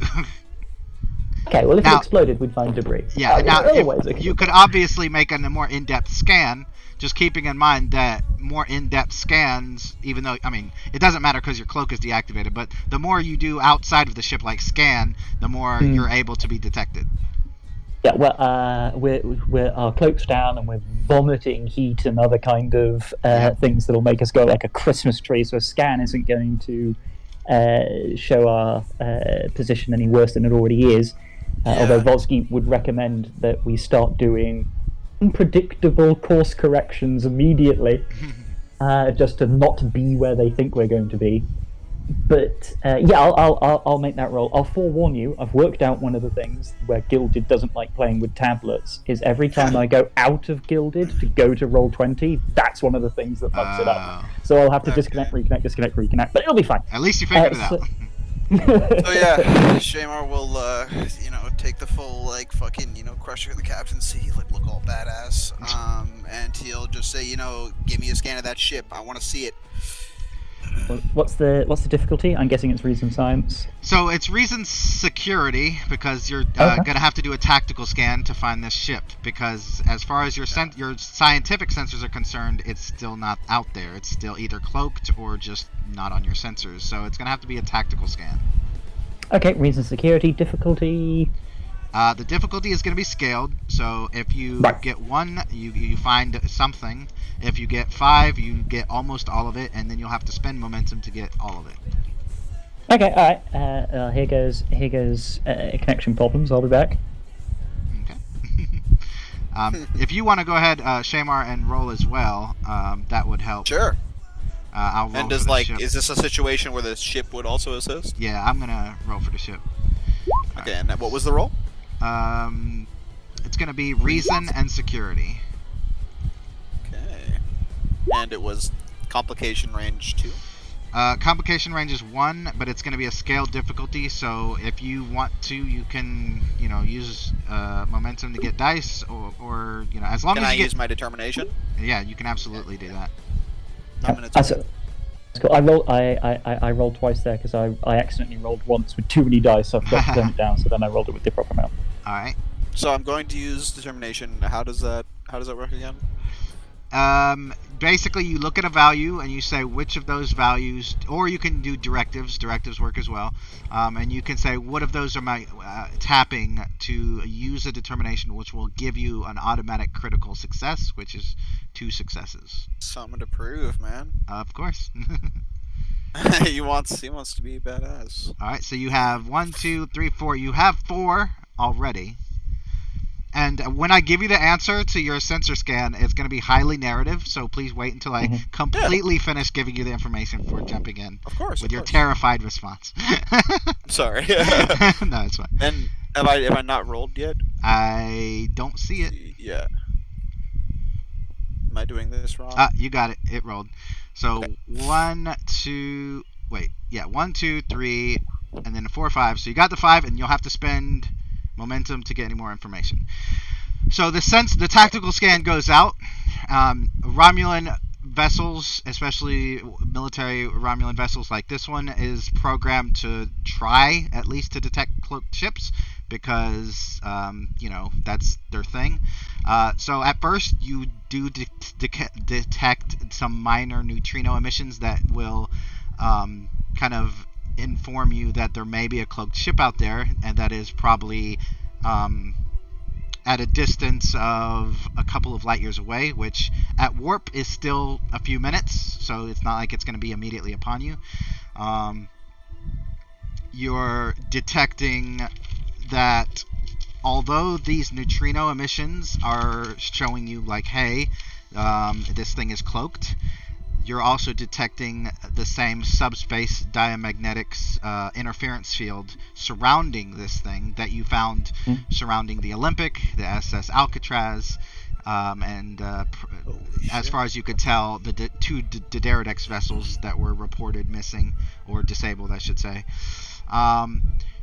But this thing seems to be almost twice the size of your vessel.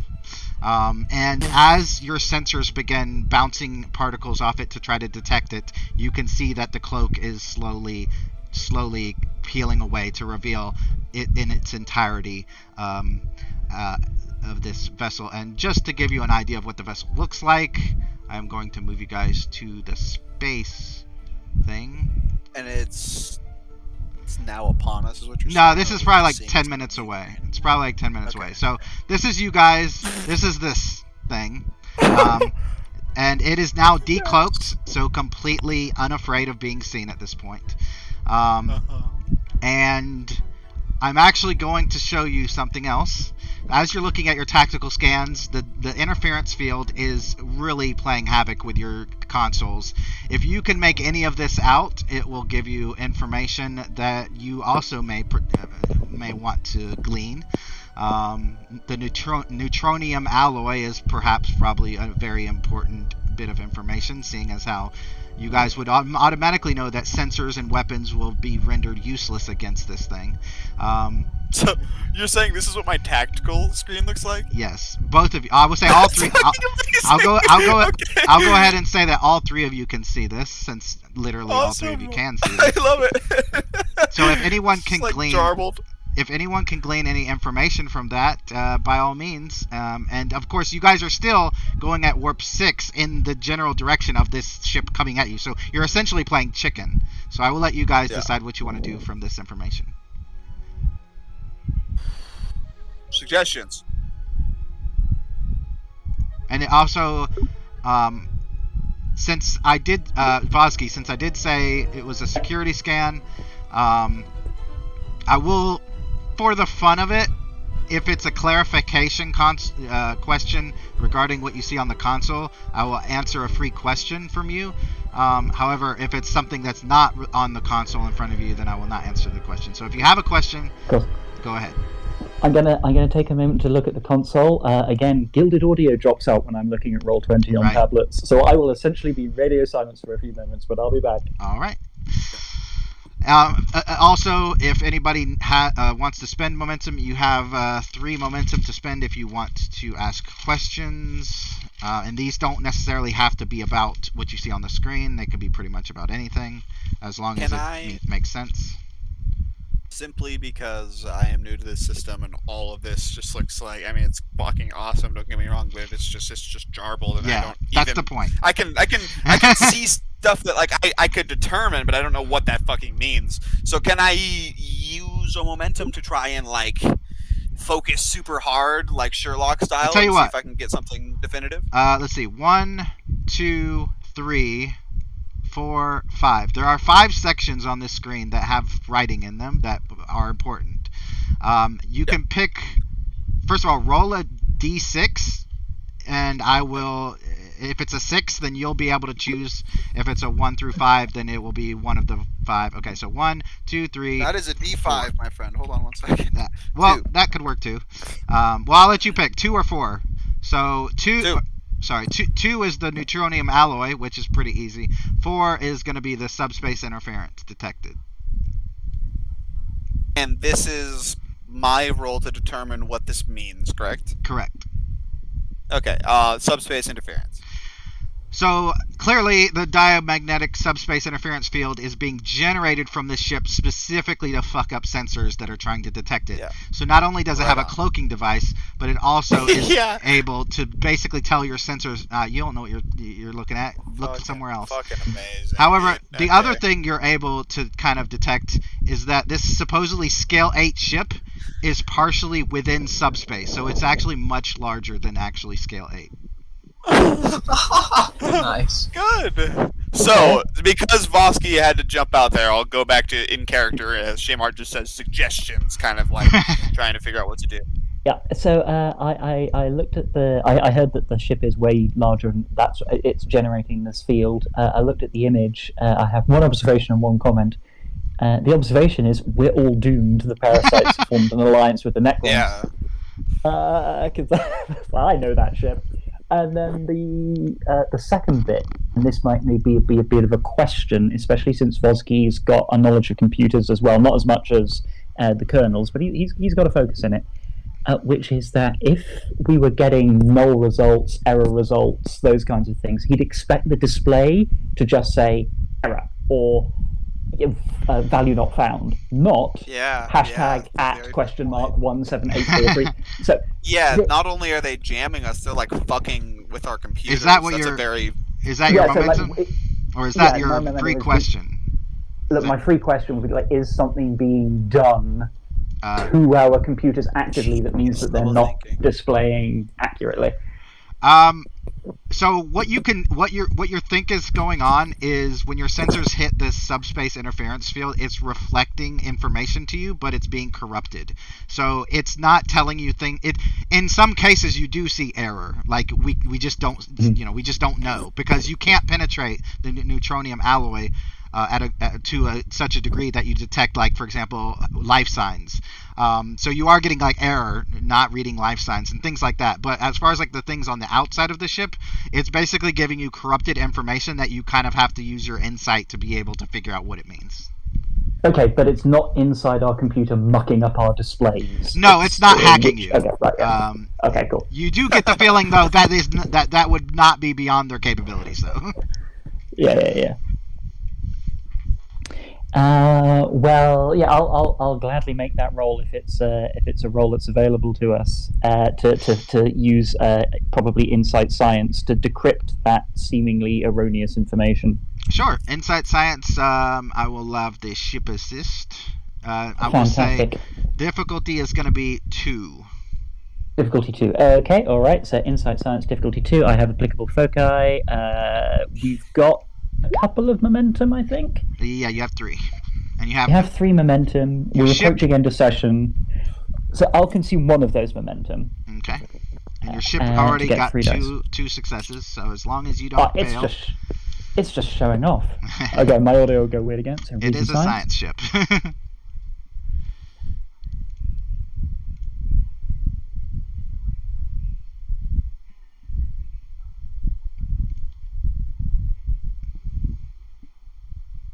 we ever see the Romulan dreadnought in like any of the actual Star Trek stuff? No, I got that picture specifically from Star Trek Online, I believe. That's fucking. Okay, I think that's 4. an additional 2 successes there. So here's what I'm gonna do. I'm actually gonna give you more information. If you want, you can take the 2 momentum if you want, or I can give you more information. I'll just let you make that More choice. information. Okay, I figured. So 4 successes. Here's what you get. The hull is a neutronium alloy that deflects and reflects most scans and energy weapon attacks, nearly impenetrable and the hardest substance known. A subspace interference bubble, which I've already told you, it surrounds the dreadnought, which also interferes with scans, but is also partially responsible. So you don't think that the generator itself that's generating the subspace field is causing this the other part of the ship to be in subspace. You just think that there's some other device on board that basically creates some kind of doorway or hole in subspace that allows the rest of the ship to be in. Besides the normal neutronium alloy, the dreadnought has been refitted with a blade of armor, multiple deflector dishes, and several shield emitters, making it nearly indestructible. And this has basically happened after the ship was commissioned. So this is not what the ship is normally supposed to be. Mm-hmm. Although it is impossible to get an accurate interior scan of the dreadnought, the power signature emitting from it suggests multiple faster-than-light engines, a subspace, again, already told you, diametric field generator, and an unidentifiable power core of unknown origin, design, make, and material. Again, something added after that is alien to both the Federation and the Romulans. Do you want to... Unless there's more information. I have a theory about how to destroy this ship. Really? Because I don't even have a theory about that one. I'm like, good luck. But if you could come up with it, that'd be great. Dipped out again.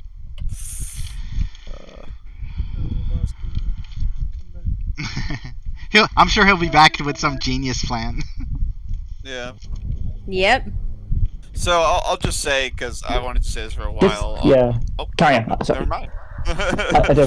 So this thing has the worst timing. But yeah, I have this is out of character, but Vosky will probably proffer it in character very shortly after the out of character profferation, and he will say I'm an idiot. Which is that I have a theory about how to destroy this seemingly indestructible ship, or at least cripple it. Which is that because it exists partly in conventional space and partly in subspace, it probably won't react very kindly to those no longer being connected in a way that it is used to. And it may have all of the armor in the world and indestructium hulls and weapons that can blast us into oblivion. But if we know that warp engines affect subspace. We know that subspace gets affected severely in Star Trek all the time. If we can just make subspace act weirdly for in a sort of unusual, hard to predict fashion, whoever designed this weird subspace real space connection probably wasn't anticipating that, and we could just go no. the two sections of the ship and two sections of reality are no longer connected, disaster strikes. Is my thought. Like a feedback. What? So What? if you give me a momentum, you have to. Can you English that for me? I tell you what. It's like a. If you give me a momentum, I can elaborate on that a little bit. That may help, but I can't guarantee that it's gonna lead you in the right direction. I can only clarify something that you've already said. This may be the difference between victory and a TPK. So take that momentum. All right. Does anybody disagree with that, or am I good to take that momentum? So Go ahead. Okay. So let me. So basically, there are multiple layers of subspace, some that have not even been discovered by Starfleet or the Federation. So you would first have to discover that subspace layer before you could even do anything with it. And since, again, you haven't done that, that's pretty much impossible, again, until you do that. So possible, but highly improbable considering the layer of subspace they're using is probably not your traditional communications layer of subspace or sensors or warp, or it's probably some other layer that has nothing to do with any of those things. Probably something more akin to probably something that's more like, and I'm not good with sci-fi outside of Star Trek, but it's like those shows like Stargate or whatever where they go into this other realm to go at light speed and then they come out of that realm in real space. It's something more akin to that rather than just I have a bubble, now I can fold space and go somewhere. But yeah, probably a possibility, but you'd have to do a way more. So basically you don't have the time necessary to do that research to get that weapon that needed. In the 30 seconds. No. Well, about 5 minutes at this point. But we had here's a further thought, particularly if we end up getting captured. And actually, I'll turn it into in character now because it's getting a little out of character. I'll turn it into in character. Volsky will turn to the bridge and say, "We may be able to cause significant damage to the vessel if we can disrupt its unusual connection to subspace. I am unfamiliar with exactly how it is connected, but we can see the ripples it makes, which, given time, which we may not have, I can study.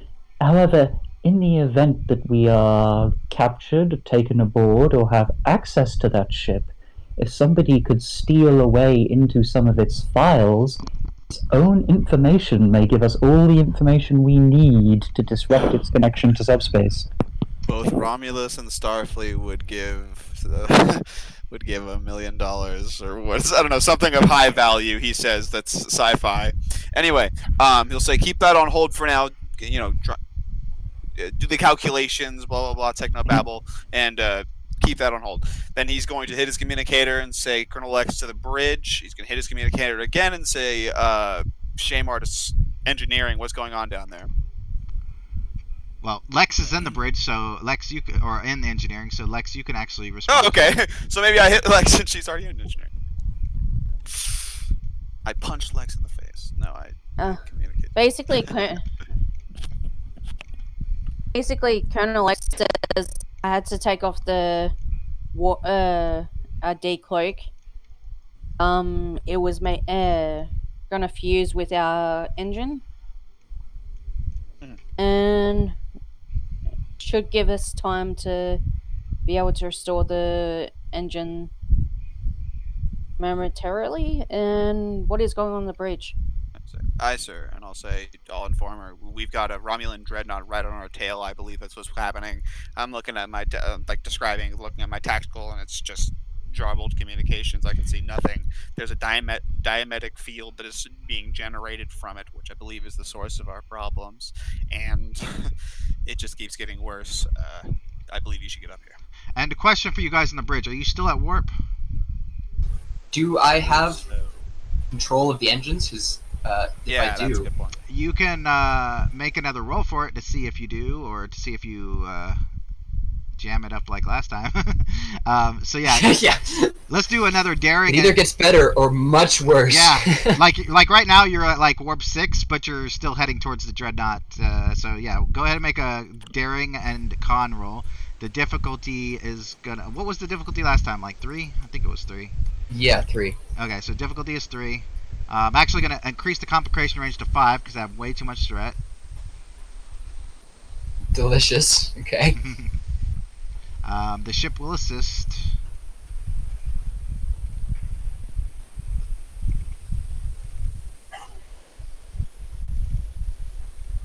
Or try to. Okay. Alright, so one success from the ship.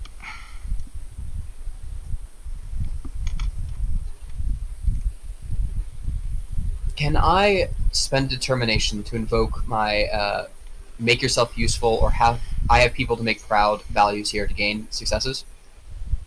I think as far as making myself useful go, this is the moment. Yeah. Ship's counting on me.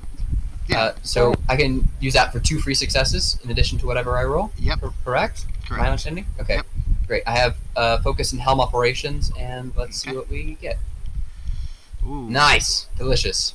Okay. So you have 1 momentum, so you can't buy that off because you need 2. And you basically do that thing where if you're in your car and you try and your brakes are really, really bad and they start grinding when you try to brake, basically the whole ship begins to shudder. And security console starts blaring red with not casualties, but people being injured all over the ship. Probably a dozen people altogether, specifically people that were like on a gangplank in engineering or in the cargo bay or something. The ship is able to be reduced to warp 5. However, you are continuously still draining power and still heading towards the dreadnought. I'll shake my head back at on the bridge. Commander. We're all like Star Trekking it, like yeah, exactly. moving around. There's rocks And falling I'm from the just gonna- ceiling for some reason. Yeah, I'm gonna pull that Captain The Price ice was scene. falling in the What the lab. hell happened? Erect a safety shield in front of all the consoles. Alright, so let's jump real quick to infirmary, because I think Doctor was trying to heal somebody. Yeah, trying to heal someone important. Let's see, was it Kamina, right? Yes, it was our chief engineer. Alright, so I'll put that there, and yeah, go ahead and control, because I think you failed the earlier one, if I'm remembering right. Yeah, I failed it. It wasn't like a complication, but Gotcha. yeah. So yeah, roll control and medicine, and this time Oslar and the ship can assist. Hey Mac, can you roll for the ship while I roll for Oslar? Yep. Difficulty is going to be 3 still though. Actually, difficulty's 4 now because her. Actually, you know what? Better yet, difficulty's still 3, but I'm increasing the complication range to 4. And that way, all right, because her condition is getting worse. So, but not, where is it? Oh, there it is. Let's see. I'm just trying to look over some of the talents because I've got the field medicine, but I don't know if you increase the difficulty because of proper tools or equipment. Yeah, you're in sick bay, so you're fine as far as that goes.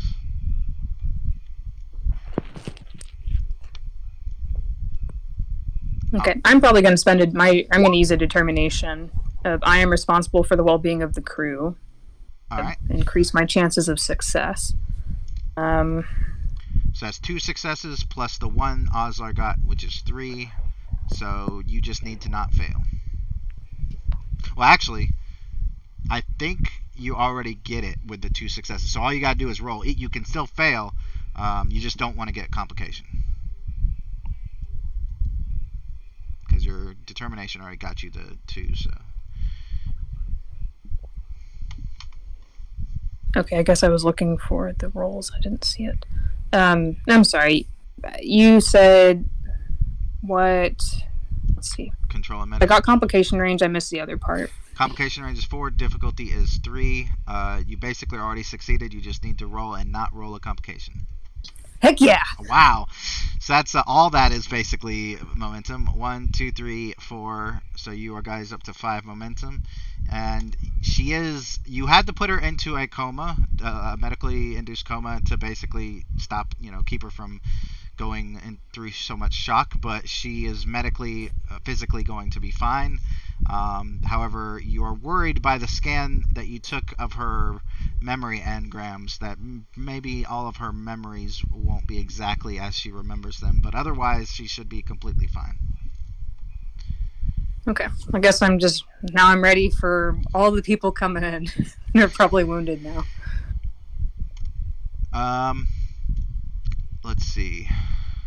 Unless Ooh. there was still that other person that was wounded Spending from engineering. But Yeah, we'll say one of a few nurses took care of them. That's an NPC. I'm not super concerned about, but I will say that on the bridge, Shamar, you are looking at your console, just doing your job, and all of a sudden you see that the cascade failure has spread to the brig, and the force fields have been deactivated.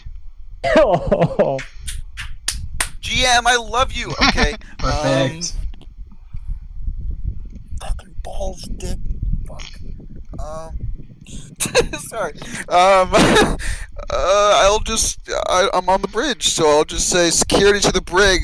The force fields are down. We need to secure that clone immediately.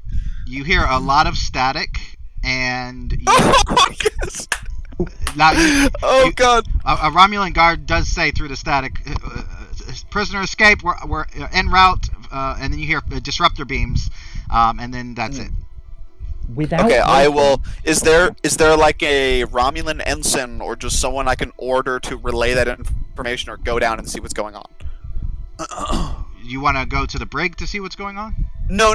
I want to order a lower officer to go to the brig and relay that information, see what's going on. Well, you know they heard you. It's just they're basically trying to stop. I just want more security. Oh, okay. Yeah. And no. if the comms go down, I want to have someone that can go back and forth. On a ship of 1,500 people, you don't have to worry about security. Like, you have enough people. Yeah. It's just a matter. Like, he's gonna be caught eventually, so long as he doesn't get an escape pod or something.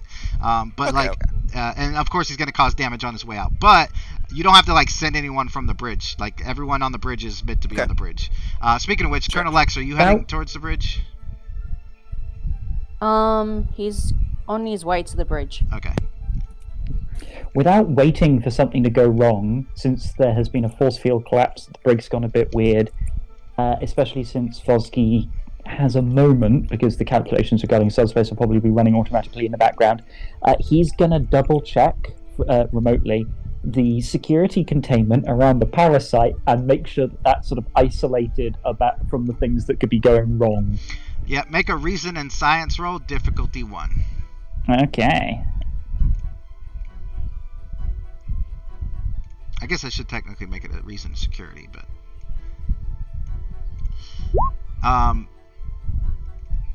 yeah, you guys are up to 6 momentum. That should be 1 additional momentum. Yep. And yeah, the force field in the lab is still holding. It's because it wasn't behind a brig force field that's connected to the main power of the ship. It was in a box essentially. So it's basically still in a box. All right. So, Mac, as Colonel Lex is making his way, he comes across a Riemann guard, who says, "Sir, I'm here to escort you." And then all of a sudden, his chest explodes as energy fire hits him, and McShale walks around the corridor, pointing his weapon at you, and just grins and says, "Ha ha! I don't know if we've had the pleasure, because I don't remember, scum, but I can definitely tell you that nobody is going to remember you after I kill you." And he points his disruptor at you. What is your plan? Oh. So, you're gonna call me scum? Well, you're gonna be caught anyway. And he walks up to him. He is going to fire. Actually, you know what? Make a presence and command roll. Difficulty is going to be contested. Because he as far as he's concerned, he's unbeatable. And you telling him he's going to be caught may not work on him. Hey, can I just interrupt for a quick second to say, with my Spirit of Discovery talent, when I use the determination, did that not add 3 momentum to our pool? I don't know. I don't remember how that works. I'll have to look it up. I think it's another option. Instead of getting the +2 successes, you can spend it. You may spend 1 determination to add 3 points to the group momentum pool. Yeah, that's what it is. It's basically like you use the determination, but it's not if you use it for something else. Like if you use it for a specific reason, then it's still for that reason. Like you have to basically be using it for the purpose of the momentum. Okay. If I remember correctly. But yeah, so Mac, did you roll? Presence and command. Not yet. How many momentum do we have? You are at 6 momentum. Consume. I'm gonna. You know what? I'm gonna use 3 momentum. And I'm gonna spend some threat to increase the complication range to 3.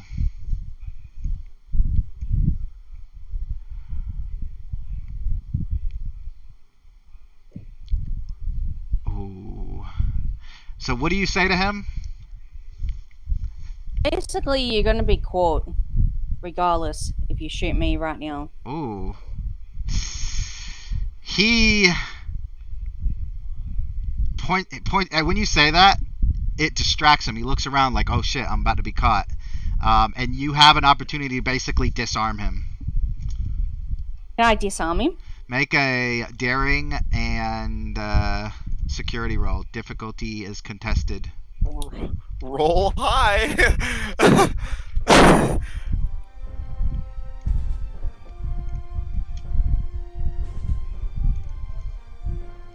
Yeah, roll high or roll it incredibly low. One of the two. He has got 3 successes, so you need 3 or more. How many momentum do we have? 3 after the 3 you used. Yep. I'm gonna consume the last 3. Alright. Wow. So you are able to kind of like smack his arm away, and then he just rams the ridge of his palm right up into your nose, putting you on your back, but I have to roll damage for that, so give me a sec. Like, he looks around and you think, oh, this is my chance. But then he comes at you, and unarmed. Well, that didn't work out. I was like, hold on. Oh, fuck.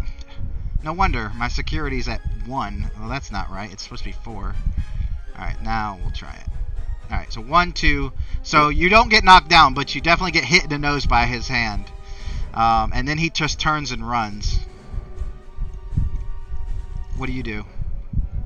And don't forget to take away those 2 stress. Basically, can I pick up the disruptor and shoot at him? Well, Does the Raymond have it? So you, first of all, number 1, you have a phaser on you, I'm assuming, but I mean, or you could just. Yeah. But number 2, you didn't actually disarm him. You had the opportunity to disarm him, but because he rolled better, he basically, as you're like knocking his hand away, he punched you, and then he ran with his disruptor. So you'd have to draw your phaser and fire. So drawing it would be a minor action, and then you fire. Is that what you're doing? Yeah.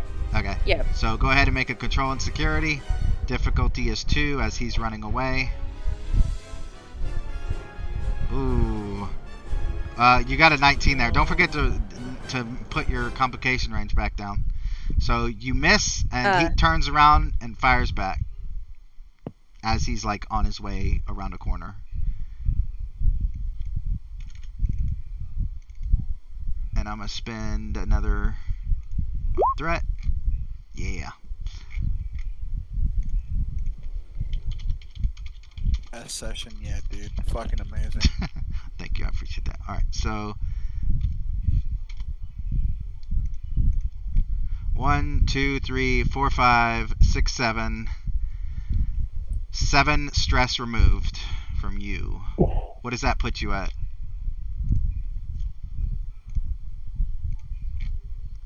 He's down to 3 stress. Oh, never mind. Alright, so he hits you in the shoulder, burns your arm, and then keeps going. So for the what's it called? The effect, do you want it to be knockdown, or actually, you know what? He's going to use it for piercing or vicious. vicious 1. So yeah, never mind. I was gonna give you the option of being knocked down, but no, it's gonna add another stress, take another stress away. Plus you have an injury because it's more than 5.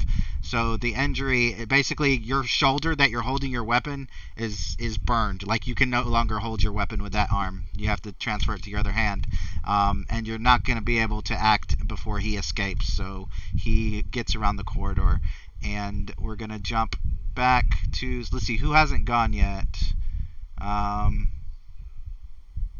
Actually, if Colonel X, where is Colonel X heading after this? Does he try to chase him? Does he head to the infirmary, or does he continue onto the bridge?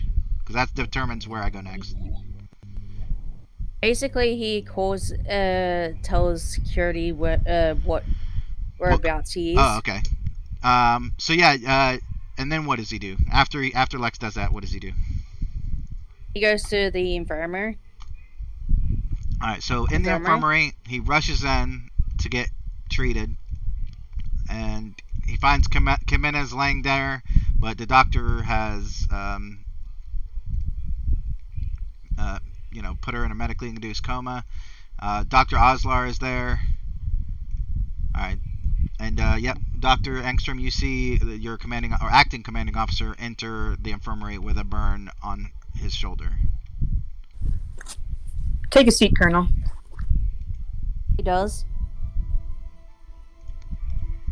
Okay, what happened? This looks like a phaser rifle burn. A disruptor rifle. You can blame that on the prisoner. Oh, no. Okay, so Dr. Engstrom is going to, I guess, try and heal the wound. All right. Or heal anything.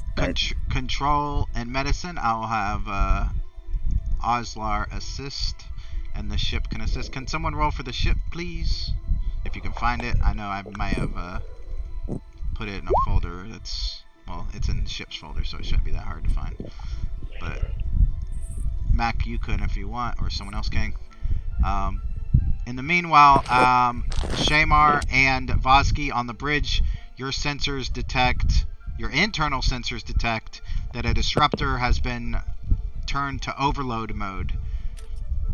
And it shit! And it is right outside of engineering. Okay, now, depending on which episode you go to, that can be a grenade, that can be destroy the entire ship. That's a very good point. Kind of level are we dealing here? You're dealing with the grenade type, but you're also dealing with a grenade type that can potentially destroy the whole ship because it's in engineering. Yeah. Near in engineering. Yeah, exactly. Okay. How are our transporter systems? Have they gone fritzy, or are they still working normally? The transporters, as far as you know, are still working normally. It's the engines and the cloak that's the main concern. I'm thinking target it and transport it out. Right. Regardless, just in case it doesn't work, I hit the communicator. Security converged on engineering. We have a phaser on overload. But I do recommend that we do this. So who on the bridge has a good engineering score? And you know what? If nobody has an engineering score above, at 3 or above, I'll let security do it. But Vosky is at 4. Okay, then and what's Hamlin at? Well, Hamlin has poor engineering, but I do have multitasking skill that means I use con when I override. So I have also a 4 at that +1 difficulty. Well, let's see if Vosky can use his 4 of engineering. Oh wait, I thought you said you had 4 go for it, Senate. Of engineering. You have a 2. Oh, I'm looking at the wrong one. All right, so yeah, try to do control and engineering, Vosky, and the ship will assist. Okay. We have no momentum, so did you say difficulty 2? Is the doctor roll? For this, it's going to be a difficulty 4 because you're trying to. Well, actually, I'll say it's a difficulty 3 because it is pretty easy to detect something about to blow up. I'm still waiting for a doctor to roll.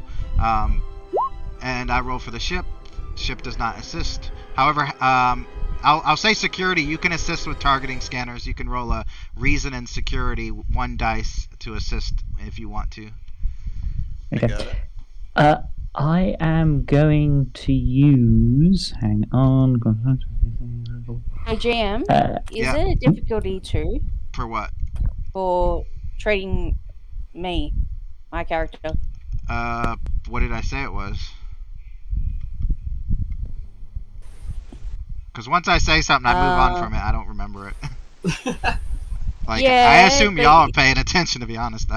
Just say it's a difficulty 1, because Yep. you're in sick bay anyway. So as long as she doesn't fail, Yep. pretty sure you're gonna want to roll 2 dice. It's funny because Andrew rolled 2, he's supposed to roll 1, and Engstrom rolled 1, supposed to roll 2. Sorry. And I'm still waiting for Vosky's roll. Yeah, I was Hey, just waiting to same see result, if we got same result. the momentum from the previous thing, because I'll consume it if we do. If we don't, I'll consume threat. Which means I'm going to be rolling. You said it's Right, difficulty 3. I'll be rolling 3 dice either way. So here we go. 1, 2. Yep. So 2. Yep. So oh wow. Okay. So 1, and what I said difficulty was 3. So Yes. all right. So you guys are 1 momentum. You managed to grab it, and transport it into space. And I'm not gonna be an asshole and say that you did it like 5 feet away and you still blew up. You transported it in, but out far enough out to where it explodes and it doesn't do any damage. But you are still at warp, so I mean you're still in a dangerous situation. And gonna spend 2 threat to say that the dreadnought is about to approach. Sure. Okay. I would just say as like just kind of a cool kind of little moment, I smack the edge of like the the arm of my chair and just well done, Bosky. Vosky nods and is silent. He's in focus mode.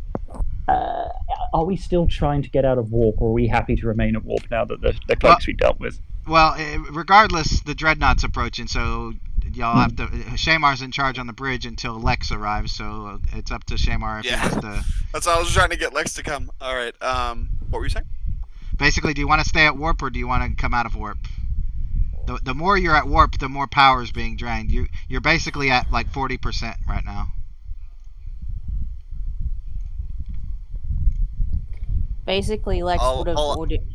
I'll actually hit my communicator once again and ask Lex. We're draining significant power right now on the nacelles, but we have someone right behind us. Do you want me to drop out of warp or keep it up?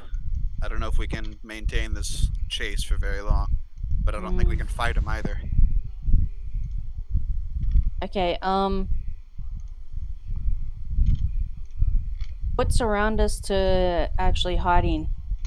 Yeah, very good point. Is there a nebula? The closest location is the Mariposa system, which is still 2 days away. Well, actually, hold on. Let me look at the map real quick, because that's the intent. But if there's something closer, I will let you know. The closest location is Klakdenel Bruch, which is a Klingon colony.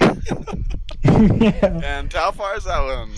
That is like a little bit. Roughly. It's like 10 light years away. But you're gonna have to significantly. You're gonna basically. I'll just show you the map. You'll basically have to detour from your current mission. So it's right here. It would take you almost the same amount of time to get to Mariposa, honestly. So it's going to take you about a day and a half to get to Mariposa. It'd probably take you about a day and a few hours to get to this colony.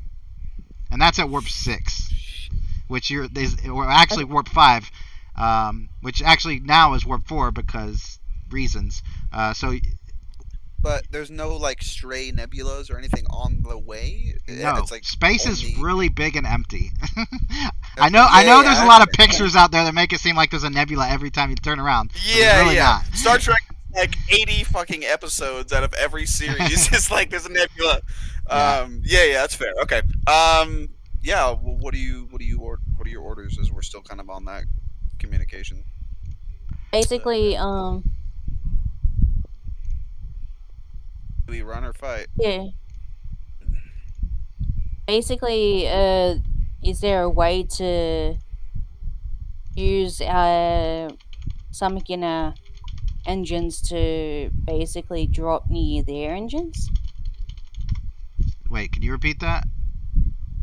Basically, He's asking, is there anything on our engines that we can actually use to throw at their engines? I mean, you could throw your Oh yeah, extra power. warp core at Black them. hole. Yeah, you could throw a quantum singularity at them, but I mean, this ship, I would say that anyone on the bridge using sensors would tell that might just upset them. That wouldn't really destroy them unless you like put it inside their ship. Keep in mind, neutronium alloy is like almost impenetrable, so a warp core explosion is not going to do much.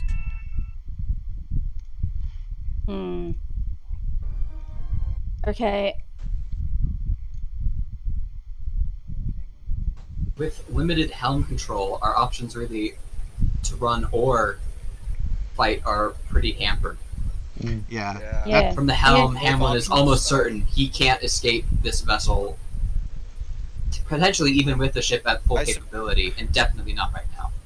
I suppose we're all kind of just like talking via communicator now, and I would say I don't like this option any more than any one of you, but our third option is to surrender. Your comms, subspace comms, blare up on the bridge. This is Head Execution Officer Adrenum, second in command of the Caesarius Infamy. Decloak and surrender. We have allowed. Actually, did you guys already decloak? No. You've decloaked. Yeah. You've decloaked, but you haven't stopped. I assumed you were going to stop, but not decloak. Okay. So come to a halt and surrender. We have allowed the Decarius to go once before. We will not be so generous this time. This is your only warning. Does Mac get anything in, or is it up to me now? Well, Mac, I'm gonna just say Mac walks onto the bridge because it's. Yeah, okay, thank God. Mac has been trying to get to the bridge for like an hour. Yeah. You got Side a note, you've got a big bandage around your shoulder, but you're alive. I'll just say I kept it warm for you, sir, and I'll move over to. Side note, because I succeeded in the task of treating I should've the been- injury, then if I use bedside manner, does that take out also the phaser or disruptor injury to the arm, to the shoulder? What's the bedside? Is that the what? I don't know talents by by names. I have to look it up. Let's see. So when character succeeds at a medicine task to heal another's injury, the character may immediately remove a personal complication from the patient, even if the complication was unrelated to the treated injury. Okay, yeah. So This basically, is just what matters here.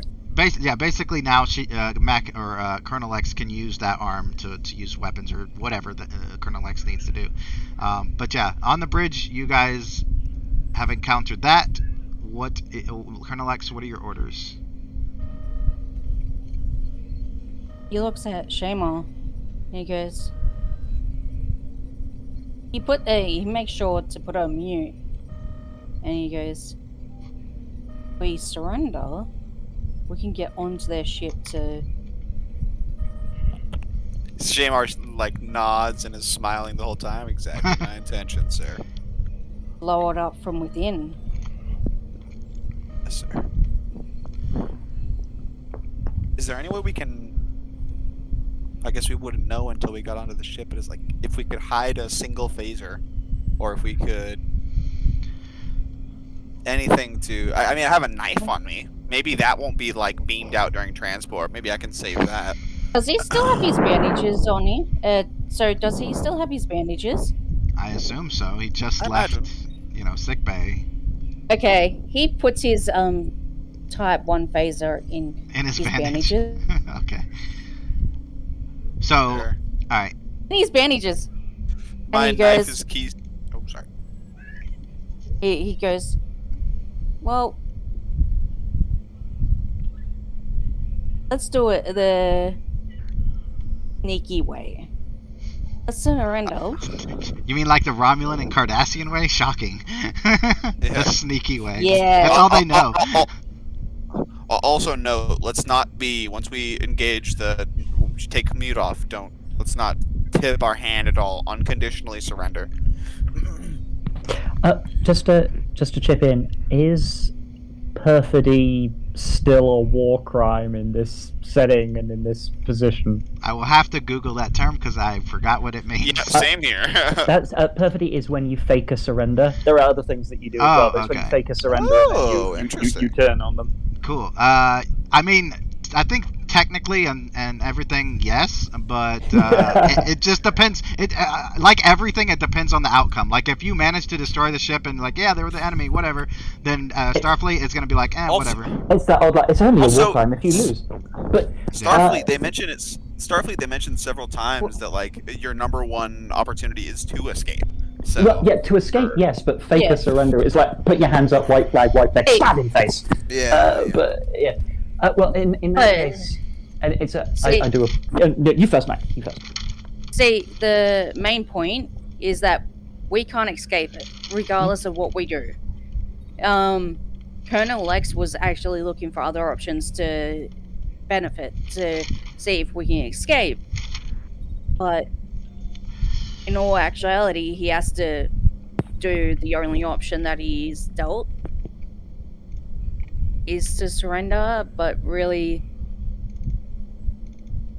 Yeah. Okay, so Vosky's going to do a Vosky thing here, where he actually kind of taps back into his life before Starfleet, because he grew up on. It's why he's just distrustful of outsiders. He grew up on sort of a border colony, border world with lots of roguish types who were exploiting people who were inadequately protected, and lots of combat, etc., etc. Bit rough and ready, but he is very Starfleet, and he'll tap a bit into his old. Personality, or not personality, but back his pre-Starfleet days, when he also secretes a Type 1 phaser somewhere about his person, and says with a completely level voice, but with a decent insight, you might be able to go like, yeah, I see, he's on our side. He just says, I would remind you, Colonel, that an act of perfidy is against Regulation 2, subsection 3 of the Interstellar Convention on the Acts of War. But it like he has no condemnation in his voice. Yeah. Or he goes, well, you can say kidnapping Starfleet officers is an act of war, they did. Vosky doesn't correct on the difference between an act of war and a war crime, but he just leaves it there. He just leaves it hanging in the air because he knows the way this is going to go. Yeah, Jamar would He- literally say the same exact thing I said. Just once you're captured, the number one opportunity is to escape. That's, Yep. That's a Starfleet rule too. So a tractor beam So- locks onto you. Yep. While you're at work. Yeah. Just Yeah. say. he goes, drop out You of won't. warp. Condition is order. He says to Ensign,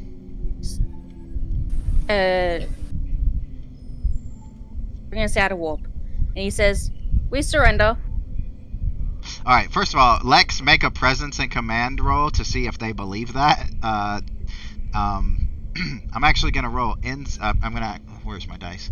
I'm gonna roll off that an insight roll to see if they believe you. But I'm gonna tell you the difficulty when they roll. The difficulty is gonna be 2. Hmm. If you get less than 2, Do we have any they will not believe you. momentum? You have 1, and Hamlin, I'm gonna need you to roll a daring and con. The ship is being pulled apart by this tractor beam, so the difficulty is now 4. 4. Ooh. Do you want to go first, Mac, or should I? Well, you're both doing it at the same Oh. time, so either one.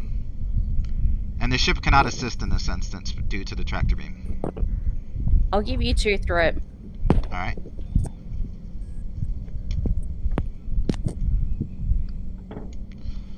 Alright, so you're up to 2 you're up to 2 momentum. They believe you. They still keep the tractor beam on you, but they don't try to rip you apart.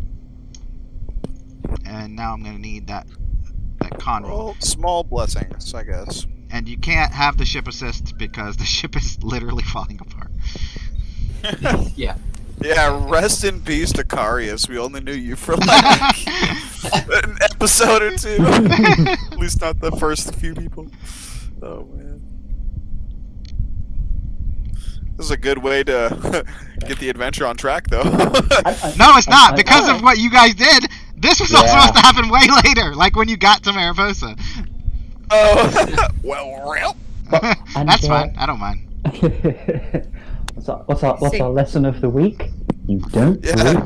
breach radio silence. Notice there's no away teams.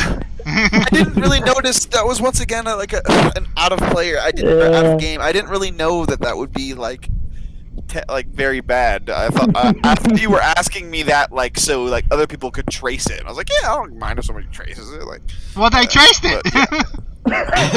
Somebody else did. Exactly. Oh no, the consequences of our actions. I wanted Mac or someone to find out what I was doing, but yeah. Maybe it was Mac. Maybe Mac did find out. Yeah, Mac is. Yeah, he did, player but in he isn't saying. disguise. He isn't saying. So I know rolling 2 dice, I just simply cannot succeed on this, so I need to buy more. Yes, you have 2 momentum. You can also give me threat, and I don't remember if you used a determination, but if you didn't, I have used 1 determination before. okay. So in order to How get, much of a pool do I have? you have 1 determination, but if you want to challenge a value, then you can get another one. So last time you used make yourself usable. So if you want to challenge, let's see. Well, I do have this other value. Lying's not for me, which might apply to this scheme if I Yes, what's going on. yes, That absolutely. seems like that would be a big problem Yeah, for me. that is a good one. I like that because you know that they're lying, but you can't give it up. Okay, so Yeah. so you automatically get 2 successes, but I still need you to roll, and that hopefully will give you 2 more successes. Okay. But and now beyond that determination, can I spend threat, momentum, and so on and so forth? Yes.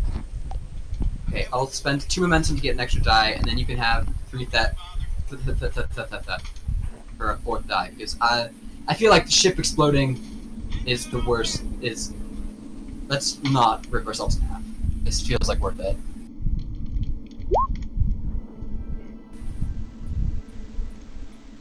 Hasty. All right. So I have 6 successes total. Yep. So you guys are up to 4 momentum, and the ship finally loses its warp bubble and comes out of warp, and the dreadnought does as well. And you Full guys, stop, Commander. and you guys are being basically towed by the dreadnought. Get rid of all these other ships. Before we go on, can I interrupt one more time, sorry, to Sure. engage my untapped potential talent? Sure. I succeeded on a task after spending momentum or threat. Roll 1 challenge die and basically gain that much momentum. Okay. Also, I'd just like to say before we actually get onto their ship, I'm going to keister everything. I'm going to hide my communicator, my tricorder, my phaser, and my knife. Nice. My communicator is going to be hidden into my wound, into my Into your bandage. wound. Ah! That's gonna. I'm hoping if they search me, they'll find 2 out of 4. If you do that kind of thing, make sure that you have a communicator that they can easily find, so they then go, "Oh, we found his Yeah, communicator. yeah, We'll that's a good stop point. looking for the other one." Make the communicator, and maybe the communicator is the one that's easy to find. Let's see.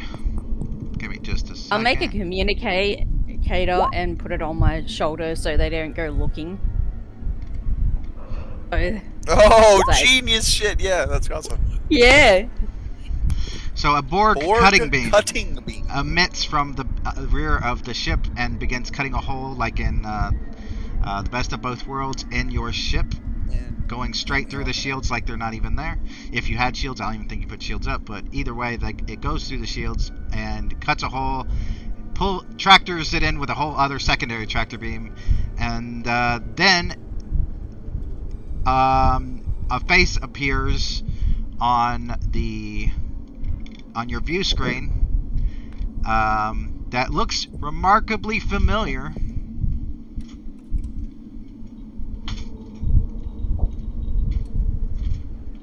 Oh, that's way too big. He looks just like Darren McShale, except he has a beard, and he says, "This is Head Execution Officer Adrenum, second in command of the Caesarius Infamy. You are now part of the infamous Armada." And that is where we're going to end. Well, we're on Camino, boys. We got a million clones that all look alike. I look forward to killing them all and dying in the fireball. Yeah, same here. Yes. I thought Max was literally about to get wasted in that hallway, and I was like, "Oh no!" Yeah. Karar, when he comes back, when Karar, our captain returns, he's Yeah. gonna find out that we're gonna end up having to shoot our way and blow up a ship in the process too. Yeah. Everyone walks who out of the wasn't ready. here is gonna be so fucking confused. Well, yeah. Out Yeah. of character, I know, but Dr. Engstrom has no clue probably that most of this happened. No. Yeah. Yeah, no. I got to So that be in means I command got for a while. nothing That on was me. awesome. All right. Yeah. Let's see. Let me look at something real quick. So because let's see, this is it's not gonna. You know what? This is not gonna be a fourth act of the same thing because we're basically skipping Mariposa just like we skipped in R1. Oh no. Which is fine. Again, this has gone on way longer than actually. Yeah, way longer than it was intended anyway. So it's completely fine, and it is actually going to be called. Oops. Act 4. So is that how many sessions now? 2 or 1? I mean, I could do it in one, but it's going to leave out a whole chunk of the Mariposa. Like, you're not going to know what the hell's going on because if you ever like if you're playing a video game and you skip levels and then you like get to a part where like you were supposed to discover something in the previous level and then you're there and you're like, who's this guy? I've never met him before, but they're acting like that's essentially what's going to happen. Is like all this information and all because instead of just going to Mariposa, we were doing all this other thing, which is partially my fault because this happens all the time. If I give more than like 5 minutes, between what's going to happen, basically, like 3 days, like it was this one, people are like, oh, Yeah. I'm going to spend 3 days doing stuff. So that's basically what happened. But that's fine. Again, I don't mind it. I'd rather this than railroading you guys. Pretty much the if Go see if intelligence agent didn't bring the person onto the ship, we wouldn't have had the whole situation where Shamo contacts his Right. former captain. I mean, Yeah. consequences, like everything, every single thing that you do. If you had Commander Locke in charge instead of Karava or Lex, probably something different would have happened. If you had Kithel, the engineer, in engineering when Kamena went down, something different would have happened. Like, it's all different. I'm just terrified that in this version of the world and reality, who knows about the others, the Infamous appears to have absorbed the neural parasites and the Borg. That's not it either. That's not the only one. That's What a not the wicked only web. one. Nice. What a wicked web we weave. What is even fucking happening anymore? Like, Borg, neuroparasites, Romulan, Starfleet. Oh Fucking God! I've worked out Jesus Christ. what the Infamous allegiance is. I say that only in jest. I say it in jest, but I just had sort of a comparator in my mind. What, the which is Cylons? that- No, which is that if for whatever reason the good guys start teaming up and they form their version of the Justice League, aka the Federation, the Infamous is Lex Luthor going to all the bad guys in the world. Yeah, right, that's it. We need to form our evil Justice League. No. Well, the intent for this was to have the Infamous be in the background and nobody ever meet him really, and then new players showed up, players left, people went off track. Like every single time something changes like that, something big, then it brings it more to the forefront, which could be a good thing. Definitely easier to do diplomacy with a person rather than a neural parasite, but True. Yeah. I don't know. I guess we'll find out next time. Is everyone here good for the 25th next Saturday, or is Should be good. Yep. Should be. Yep. all right?